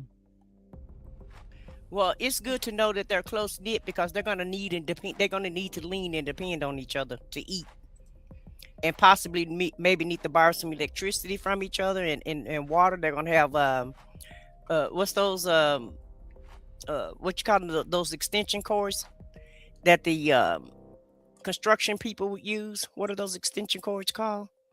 You know what I'm talking about? The long orange extension cord that you use. Yeah, I got one, but I don't know Yeah, it. they're gonna be extension cording from house to house. Um, Industrial. industrial, yeah, industrial extension cords. They're gonna be. I'm glad that they are a tight knit community because they're gonna have to lean and depend on each other. 11,000 people 60% of the in a public community that's voted in for the Trump. community. Yeah, and you got 3,200. That's almost half of the people in the community. Exactly. And then they said there was a shortage of the beef, but that's because of the farmers. A lot of the farmers are losing their farm, and most of them farm beef, chickens, different meats. It just Farms. goes to show that the people who voted for him is still not his priority. He don't Mm-mm. give a damn. You're only as good as what he needs you for. He Mhm. needed y'all for this last time to vote, and Right. after that, with what he's doing, the agenda he's trying to push right now, he's definitely moving towards no elections in 2028. No elections and two classes. Either you extra rich or you're poor. Are you dirt poor? Or you're dirt poor. That's what he's moving to. And so all these people who in MAGA who think that they gonna have a seat at the table or a ticket inside, no ma'am. It's, you're gonna be in for a rude awakening, but it's gonna be the funniest thing. So I'm just waiting for it to happen. But hopefully, with this revolution talk, we may not get there. I don't know. Well, I hope like hell we don't have a revolution. I really do not want to see a civil war. I don't want to see a revolution. I just want, like he said, regime change. We need to change our regime. Is That's what we right. need to do. Right. And then they were saying the meat, that's the meat market. Okay, so if the animals are not getting the grain because the farmers can't farm the grain to feed the animals or the food for the animals, and they can't farm it to give it to them, then of course you're not going to have the meats because they can't grow. Nothing is growing. So you're sitting back and you're cutting off your foot because you're sitting back saying, yeah, but you're losing money. You are not understanding. You all are losing money. That's just one place that's closing down. Imagine how many more is going to be closing down. And I want to see if you're going to be singing have that same energy you got now, saying, oh yeah, he's great. This is going. And when you sit back and you don't know where you're going to have your next meal from. And They you know what? understand. It's so funny because go But hold ahead. on one sec, Minion. They understand, but it's all about let's just demonize the left. And so it's more important to them to watch a different political party not be in charge and go down than it is for their own livelihood. So make sense. And then on top of that, like, is this comment is the perfect example of why MAGA is a cult. Because y'all, it's crazy. Y'all in America and you're praying for America's downfall. No, if you voted for MAGA, you voted for America's downfall. This is not a result of prayers or even cheerleading for America's downfall because guess what? We are cartoons on your TV or phone screen. We're not even real people. But you know what is real? All the wars that he's starting.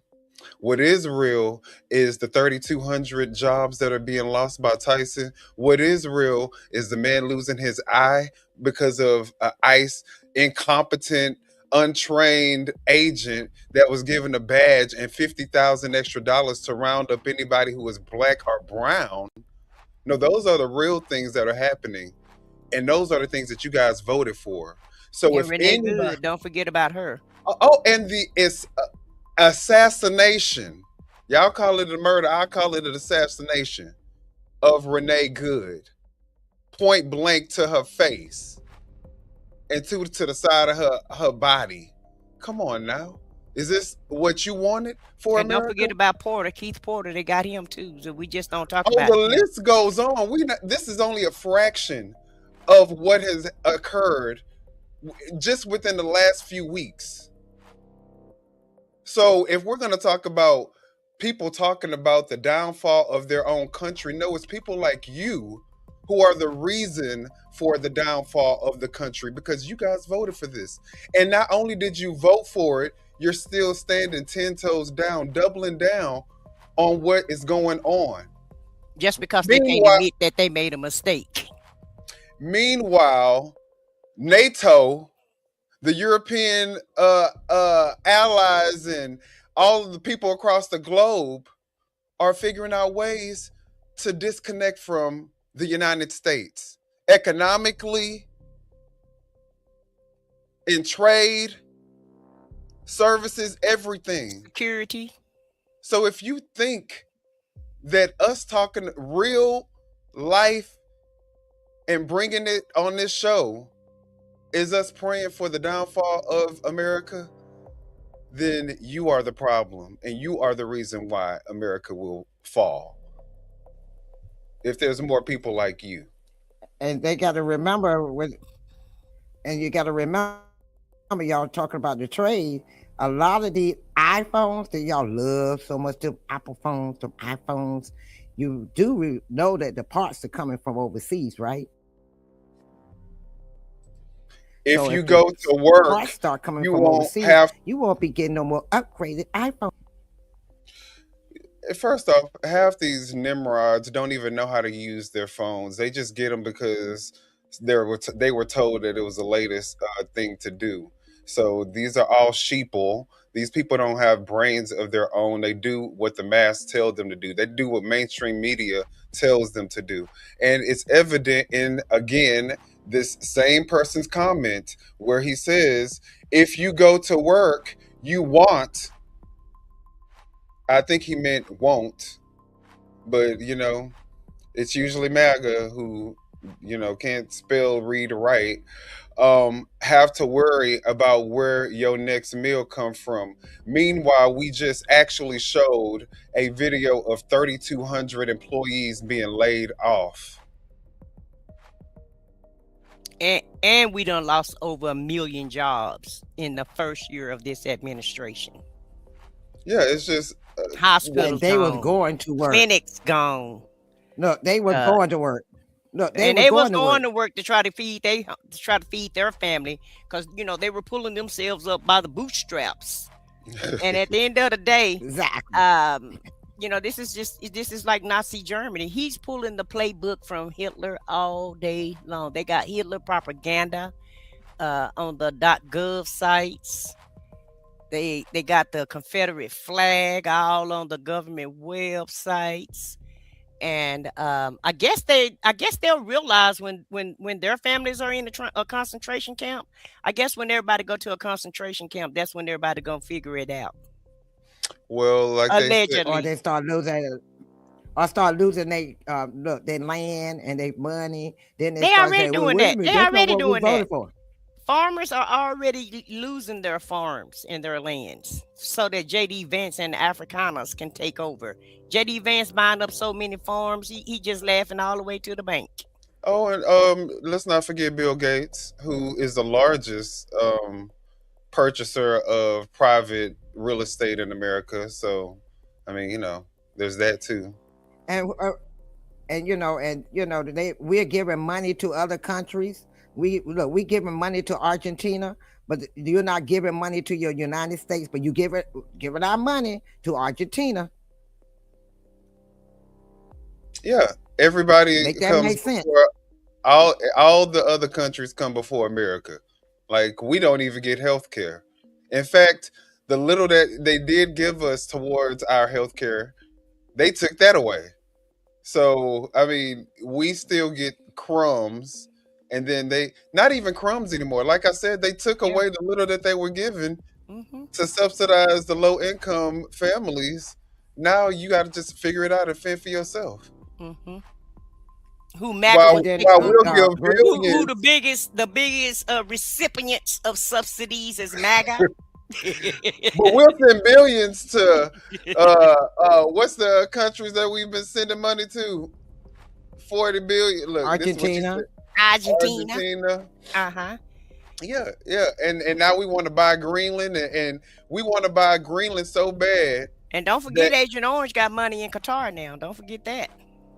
we want to buy Greenland so Yeah. bad that we imposing tariffs on the on 8 different countries that are opposing the purchase.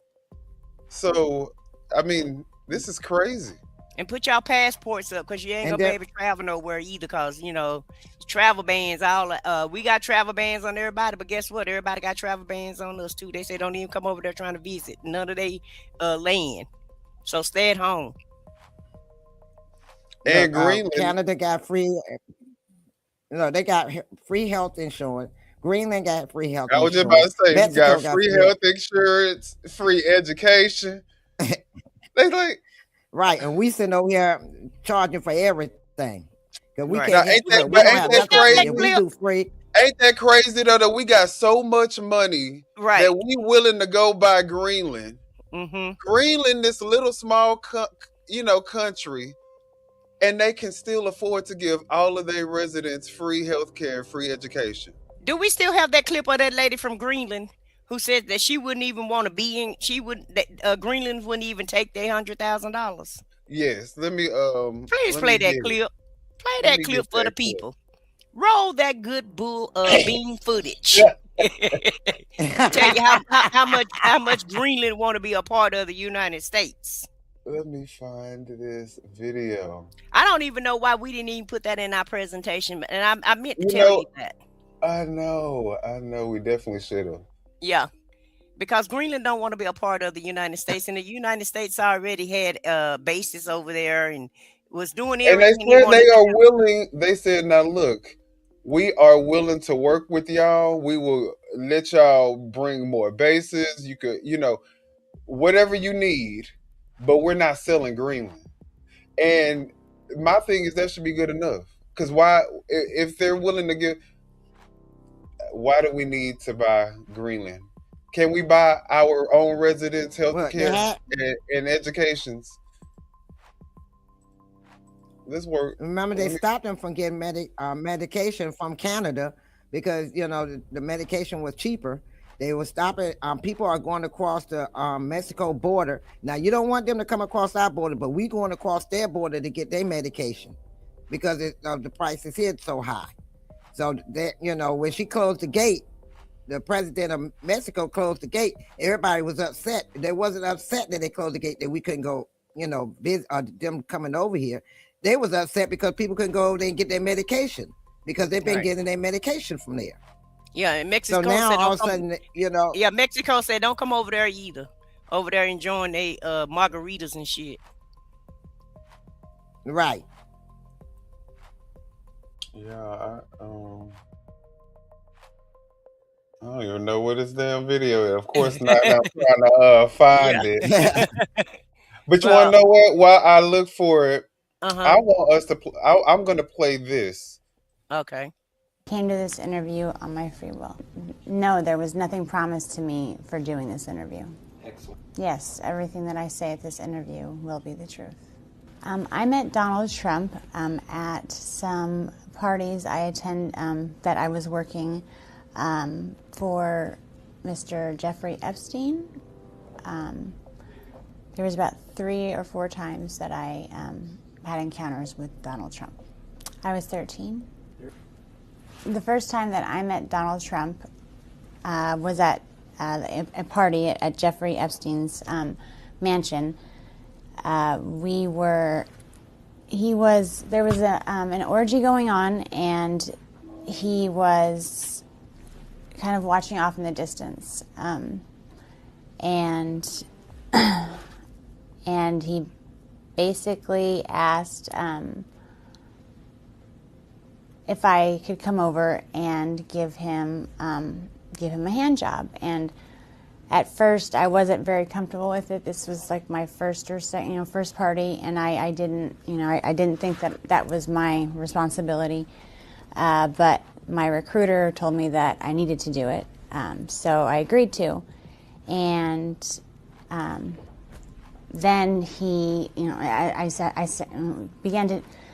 Sorry, this is a little difficult, but. Before I gave him a hand job, he kind of slapped my hand away and said, you need to use a glove. And the recruiter ran over and handed me a glove and said, no one touches Mr. Trump's penis without a glove. So I needed to use a glove. I gave him a hand job, and then immediately after, he had an orgasm, he left, and I didn't see him again at that party. Jeffrey Epstein is a billionaire friend of Donald Trump's that was responsible for throwing the sex parties. There was, I originally came to New York trying to be a model, and in my travels, All right, so that was, a little snippet of what what was said about what was accused Donald Trump was accused of. And the crazy thing is, if y'all go, that video was circulating on social media. I found it on X. But if you listen to the entire thing, she says that he was attracted to her because she reminded him of his daughter, who was also 13 at the time. And so they actually on the post. You mean the daughter? You mean the daughter that he said that he would date if she wasn't his daughter? I mean this daughter. Yeah, the one that he said that she's so beautiful, and if she wasn't his daughter, he would be dating her. Right. Cause she his type. Right. Right, that part. Exactly. And yeah, so he knew her age, and he said, now I think there was also an image. Let me see if okay, so this is the alleged girl, and this is his daughter. Wow. Oh, she do look a lot like her. Yeah. Wow. So, Wow. that's what made me feel like this story may have a few legs to it. Well, also these documents right here kind of help out too. Well, yeah, and the fact that it was actually something that showed up in the court case. So,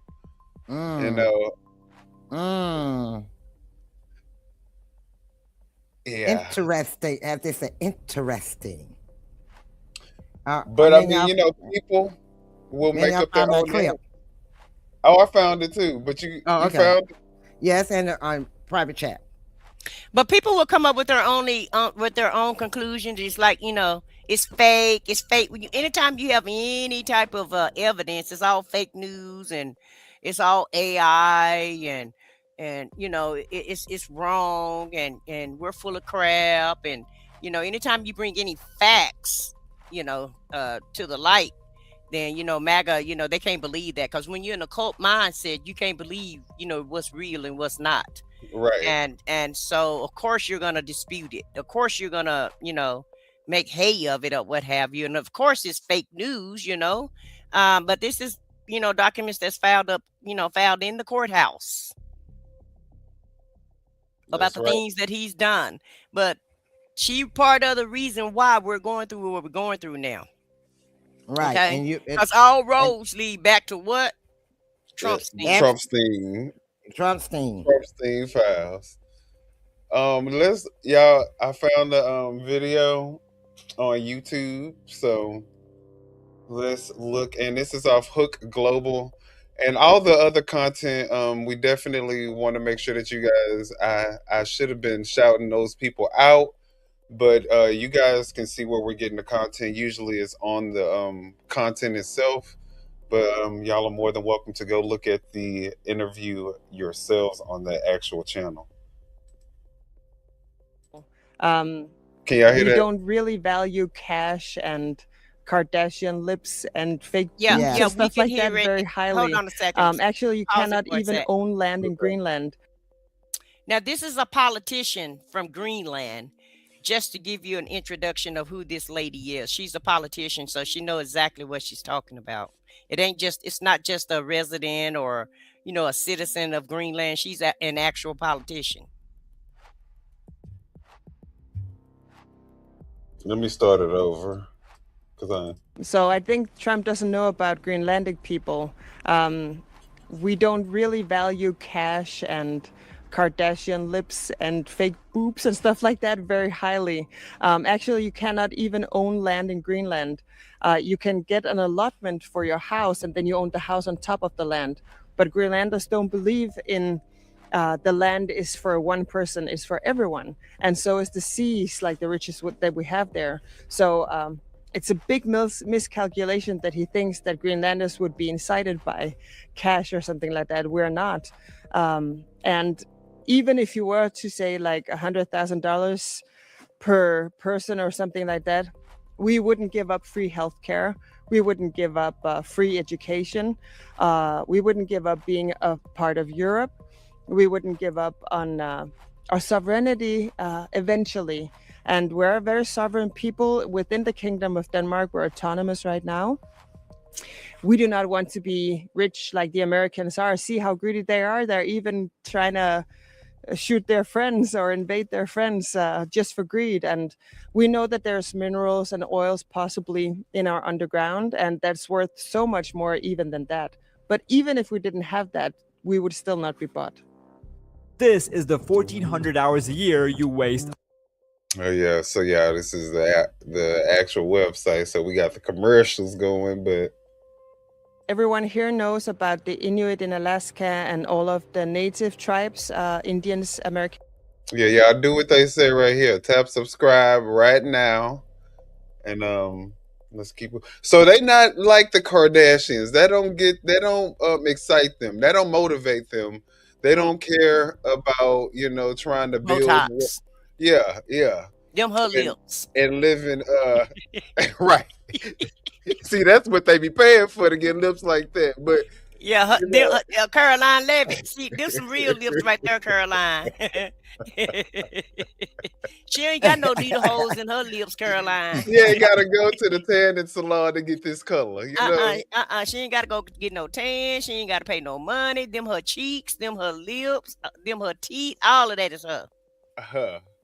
And see, they like, we don't need that. But and they also don't, obviously they don't need no LV. They don't need no Lamborghinis, no mansions. They don't need all that. They are good with being just regular, everyday people, everyday folk. And she said we was greedy. She called us greedy. Yeah, she making me feel bad about myself. Okay, to be a mirror. In so many ways, this woman making us feel bad about ourselves. She very politely putting us in our place. Baby, she breaking us all the way down. You hear me? All the way greedy down. And we going after each other because we so greedy. We go with our own friends just in the name of greed. And this show you how smart, Agent Orange is. This lady said that they don't even own their own land. So the $100,000 wouldn't even, suit them, benefit them, because they don't own the land themselves. They own their houses, but they don't ever own the land. And America might as well say the same thing, because hell, we don't really own our land either. They say we own our land, but as soon as you pay for it, you got to pay taxes. So hell, do you really own your own land? Right. No, you don't. That part. You can't even pass it down. If if your kids don't continue paying the taxes on it, guess what? It's still the government gonna take it. So Indians who are there, their land was taken from them, and they haven't been treated that well in America. And we know that Trump is very much surrounding himself, at least with the white power people. And we are not white, as you can see. We are of color. And so we know our rights probably would be taken away. Damn. And that's another reason why he targeting them. They're not white people. So, because he showed he ain't said nothing about Swiss, savvy. I ain't heard her No, say nothing about trying to go over there and get Switzerland. nope. Wait a minute. Wait a minute. Look, as Florida Evans used to say, damn, damn, damn. And put this comment up about this person right here. All this time, Russia and China ain't took over Greenland. Now all of a sudden, because Trump said he won't buy it, oh, now it's up for grabs for everybody to take. Now that's If what's you propaganda. notice, it's definitely propaganda because even Steve, is it Steve Bannon? No, not Steve Bannon. I mean Scott Bassett. Oh, Scott, Um, listen. he he even keeps saying, it may not be next year, it may not be 5 years, but soon down the line. Like, come on now, it's propaganda. That is complete and utter 100% propaganda that China or Russia is now the threat. You know what I'm saying? Like to our national security because we don't own Greenland. Like it's absurd. Wait a minute. They were saying the same thing about Venezuela. Remember, they said Russia and China are going to take over the oil in Venezuela if we don't take it first. Well, Yeah, they because can't that's what take it they if we do. continue. These If we fear continue, mongering. but if we continue to protect them with NATO, then we don't have to worry about nobody coming in and get them. And that's what NATO said. F around and find out if you want to, Trump Steen. F around and find out. Come on over here if you want to come. Well, wait a minute. You got to remember now, they have 4 military bases. They ain't got but one there from the United States. So now they bringing over other bases, people from other bases of other countries. We got one out of all of theirs. And then you already putting your military in Minnesota, putting some of your military in Minnesota, and you got some overseas. You got some in Venezuela. So you kind of sending out your military. That's true. And we also know that we're very good as we are together with Denmark. As mentioned before, we have free healthcare, we have free study. Whatever you want to study, you can do that for free. And actually, government will give you money to study. So while you're studying, you're getting a grant from your government.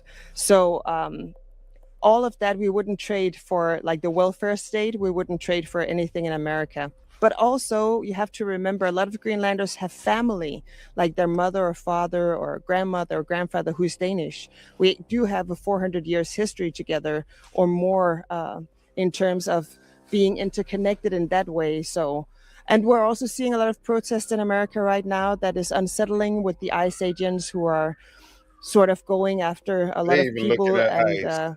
from here, it looks like maybe he's going a lot after brown people. And we are considered brown people, as you can see. Well, I mean, that's the politician of Greenland basically saying that she sees the racism loud and clear. I mean, not that, but yes, these people are basically, and if she sees it, it has to be glaringly obvious to everybody else in all these other countries who are looking at us and what's going on with ICE right now. And they all know that it is a white supremacist movement. I wouldn't say a Christian nationalist, nothing, because ain't shit about this Christian. Listen, Yeah. Linda. Listen, Linda. Yeah. She see it. President Xi, Putin see it. King Charles see it. Ray Charles see it. Ray Charles, Stevie Wonder, everybody see this shit. What's going on here? Okay, Macron see it. Every other country is watching America go down and go down this rabbit hole, and go and watching us slipping into this dictatorship and fascism. They see us going into all of that. Exactly. They're going into all of this, and they said, why should we come over here? And they was talking about, at one time with the federal government in the United States, we were worrying about terrorist cells. They said we ain't got to worry about the terrorist cells. Y'all over here doing it for us. So we just sit back and wait till you finish destroying each other, and just let us know when you finish, and then we'll see what's left. And can you put that comment back up? Because I think that another thing, especially when you're in spaces like YouTube, Especially with us knowing what we're talking about, we kind of expect and know what we're going to be dealing with, right? We Mm-hmm. know we're going to deal with MAGA people.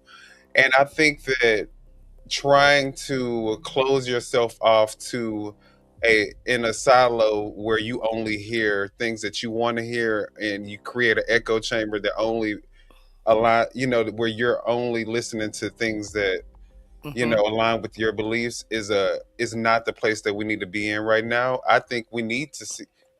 We need everyone to see these people put their full racism on full Display. display. Mm-hmm. Um, because this is America. There's no getting around it.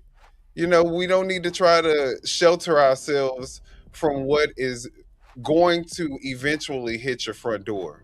Exactly. Sooner or later. Exactly.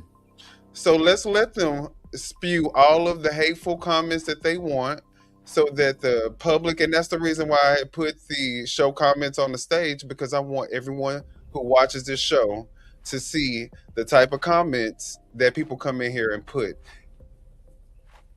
And they they're probably never do it. solutions. They're never solutions. It's Right. always just insults.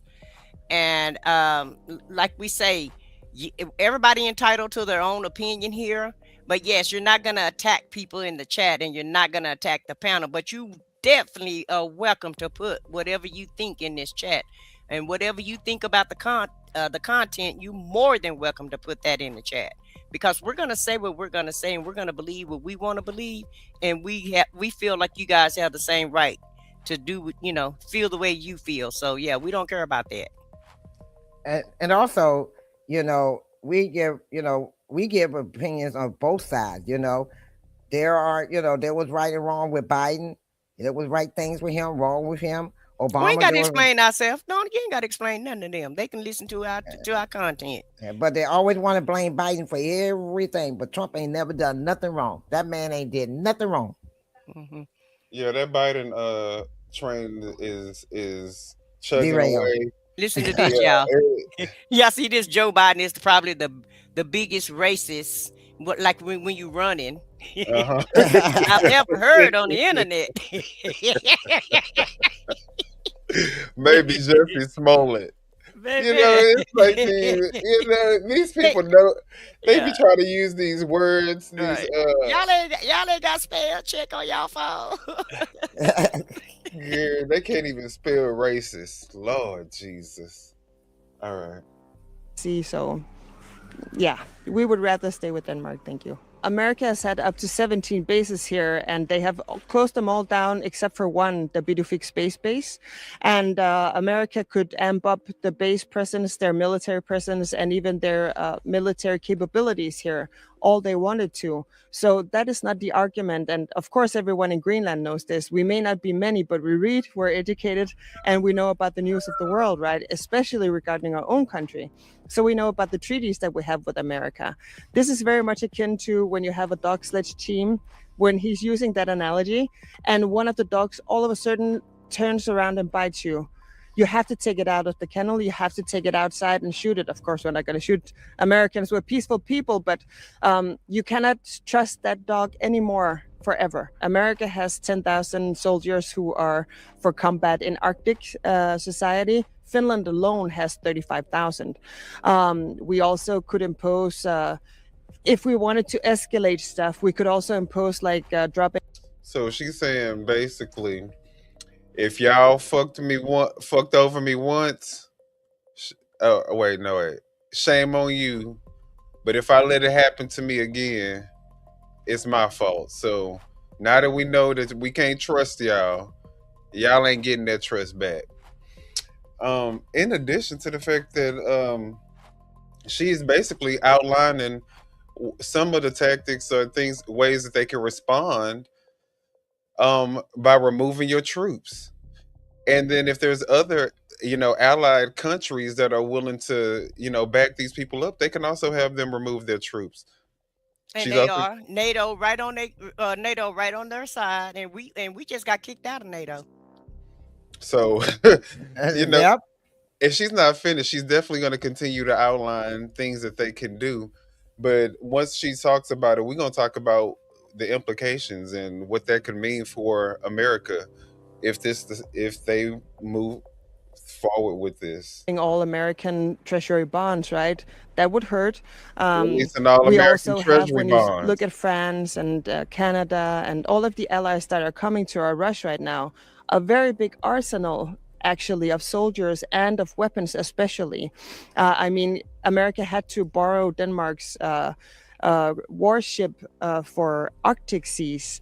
So, I mean, it's not a given that America would win here.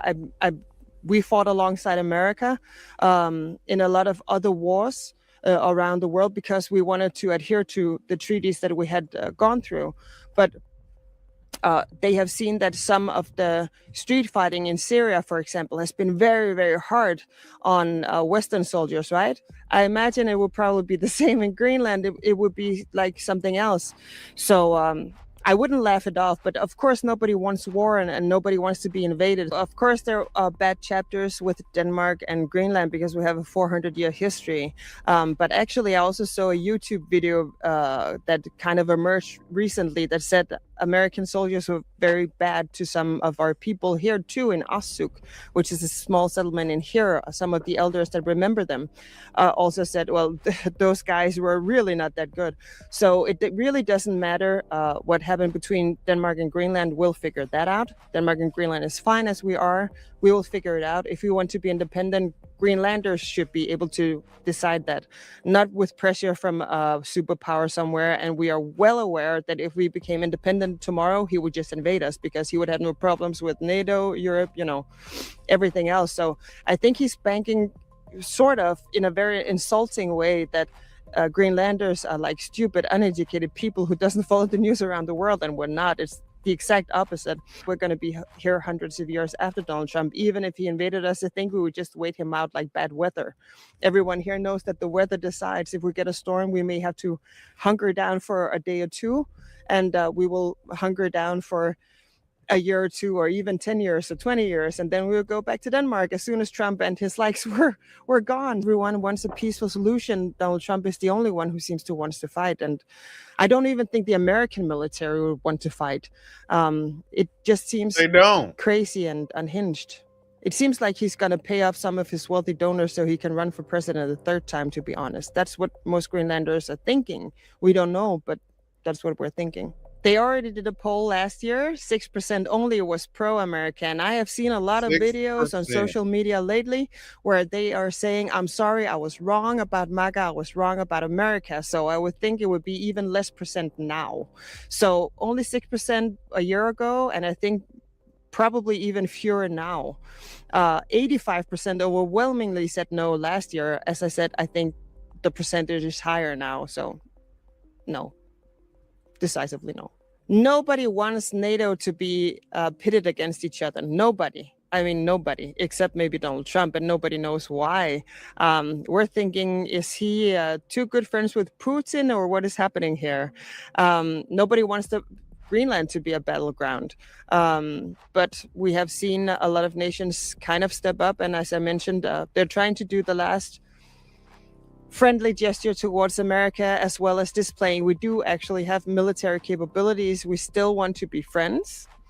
But as you saw today, the Canadian Prime Minister, he went to China to try and make new relations. So if Donald Trump wants a new world order, okay, then that's what he's going to get. 74% of Americans, ordinary Americans, do not want to invade Greenland. And I think probably amongst those 74%, most of the military capability is probably in there because they know they would be attacking a NATO ally. They know they would be going into a European country. And since World War II, the Western Hemisphere has kind of banded together. So it's very weird that he's trying to do that. Some Europeans are hoping that maybe he's just trying to get them to really amp up their military quick. I don't think so. I think he wants Greenland, but we'll see. All right. Well, she did say that they have a lot of oil and a lot of other minerals that, that's what's keeping them going. It's the oil and the minerals they have there. And, Venezuela, oil and the minerals, Nigeria, oil and the minerals. Everything is oil. oil. So, all these three countries have that, alike. So, that's one thing I just want to bring to attention. If it's so much about drugs and everything else, why is everybody talking about the oil of these three countries? Look, this is a good comment. Kimberly said, we need to be calling Congress every day. They aren't doing their job. They can stop him, but they also are afraid of the Trumpstein files because a great deal of them are in it. Leave them alone. That's funny. Oh, Well, do she anybody meant to know? say leave Greenland alone. Yeah, leave Greenland alone. Do anyone know why he want to acquire Greenland? Just What's to, his reasoning? he done gave us so many now. I don't think Oil. anybody really knows a clear cut reason for him Well, we wanting. know what it's about under the underlying reason, but what is it what's the lie that he's telling? Well, he says that it's going to make we can't protect. First off, he says that we can't protect Greenland unless we own them. Then he says that because of its proximity, we have to own them because we can't just be neighbors with other countries or something to that effect because it's a security risk. Then he also said that, I mean, a lot of people are speculating it's the natural minerals. Mm-hmm. And then, Bingo. The one speculating that they right on the money, but go ahead, I digress. but then also there are people who are saying because of its proximity to the North Pole, making it so cool, it's a perfect place to put these massive data centers that they need to build for AI. So they want to also use it for that as well. But there are a lot of different reasons that Trump can actually benefit And from. the latest one, What's the he latest? gave the latest one was he wanted to make them a part of the United States because he wanted to take over the Western Hemisphere. Remember, he wants Well, no, the I Western don't think Hemisphere that to be under the United States control. but he gave a reasoning for security reasons, Right. and Well, I'll tell you natural what. Right. resources. I tell you what, it's gonna take us years upon years upon years to build back trust with any other countries because they see how dumb America was to elect somebody, a buffoon like this in office, put him in office like this. Someone who's totally incompetent, never had any government experience, and running the country like it's a damn game show, and don't have a clue about government, none whatsoever, and that's on us. I don't mean us because I know a lot of people didn't vote for him, but enough people voted for him to put him back in office again. And so that it's going to reflect on the whole country. It's just like when you at your job, somebody break a rule, they make rules for everybody. Right. Everybody got to follow the new rule One because of rotten one apple person. spoiled a bunch, right? One rotten apple spoiled the entire bunch, and that's how America will be looked upon. And it will take us years to overcome this. Yep. And I think that it's always going to be this sense of we also understand that this could still happen again. Yeah, they're gonna be In side every eyeing us. decision. They're gonna, Right. no matter who in office, it's always they're gonna have a side eye. Yeah, like she said, we want to be friends, but we're gonna watch you too. We don't trust you as far as we can throw you. Is basically what she was saying. Yep. Yeah, Well, because she said that when you got a pack of dogs, with a sled, she said one is going to turn. Once that one turn and bite you, that's it. There's no more you gotta make trust. an You don't example. trust that dog. You're going to take him away from the pack. Right. So that's Show what they're them about to other do with the dogs what'll United States. happen Make if us an they example. Yeah. They're gonna show the other dogs what'll happen if you try this shit with us again. All right. Well, I'm scared of NATO. I am. I'm scared of NATO like a mug. I'm more scared of NATO than I am Trumpstein files. Look. And then So You're not the only one, because I've been thinking about NATO.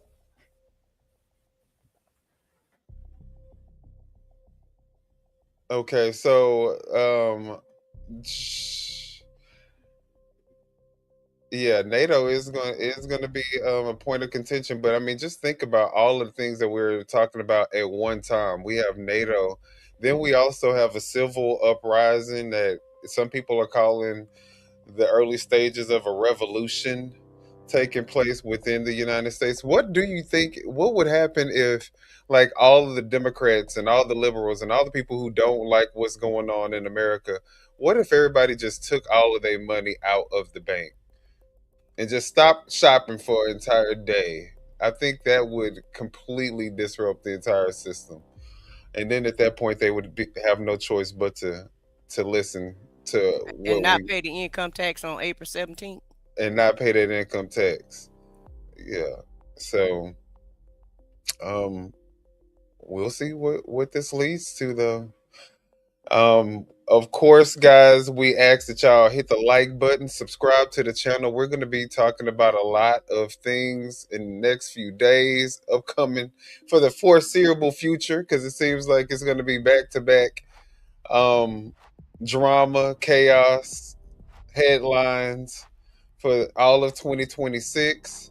I think that he's just starting. It's going to ratchet up, and we're going to be right here to report it and to talk about it.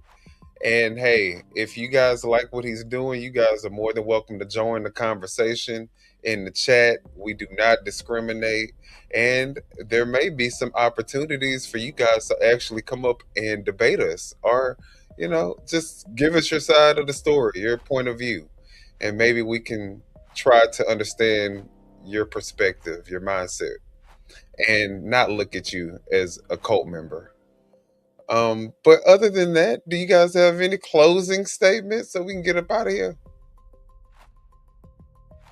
Yeah. Like he said, just take what was spoke to you, leave what you didn't. Take what you want to from this conversation, leave what you didn't want to take from the conversation, and keep growing. Thank you for spending time with us. And until next time, walk in your truth and in your purpose.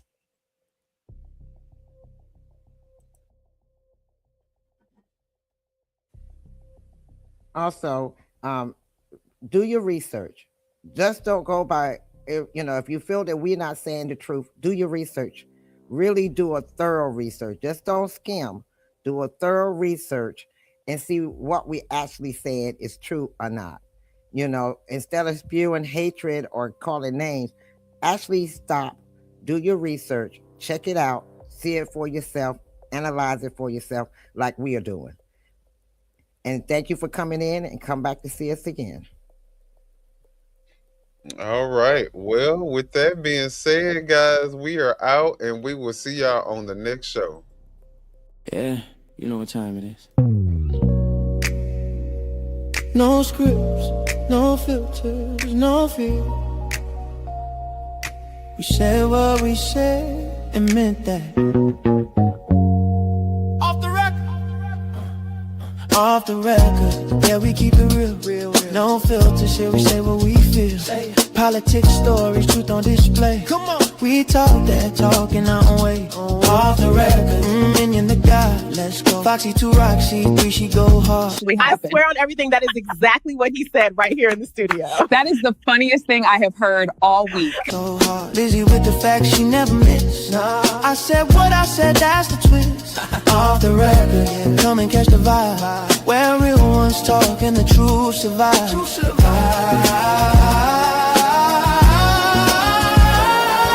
Late night truth, we don't just speak. We pull the roots from what they keep. From pain to progress, we light the flame. No spin, no script, we call it by name. Minion bring the vision, Foxy bring the flame. Lizzie drop a seat, it'll never be the same. I said what I said, say it loud, no shame. We take the truth global, remember the name. No apologies, no disguise. Just soul and purpose in our eyes. We move with power, bold and free. Say it loud, you gon'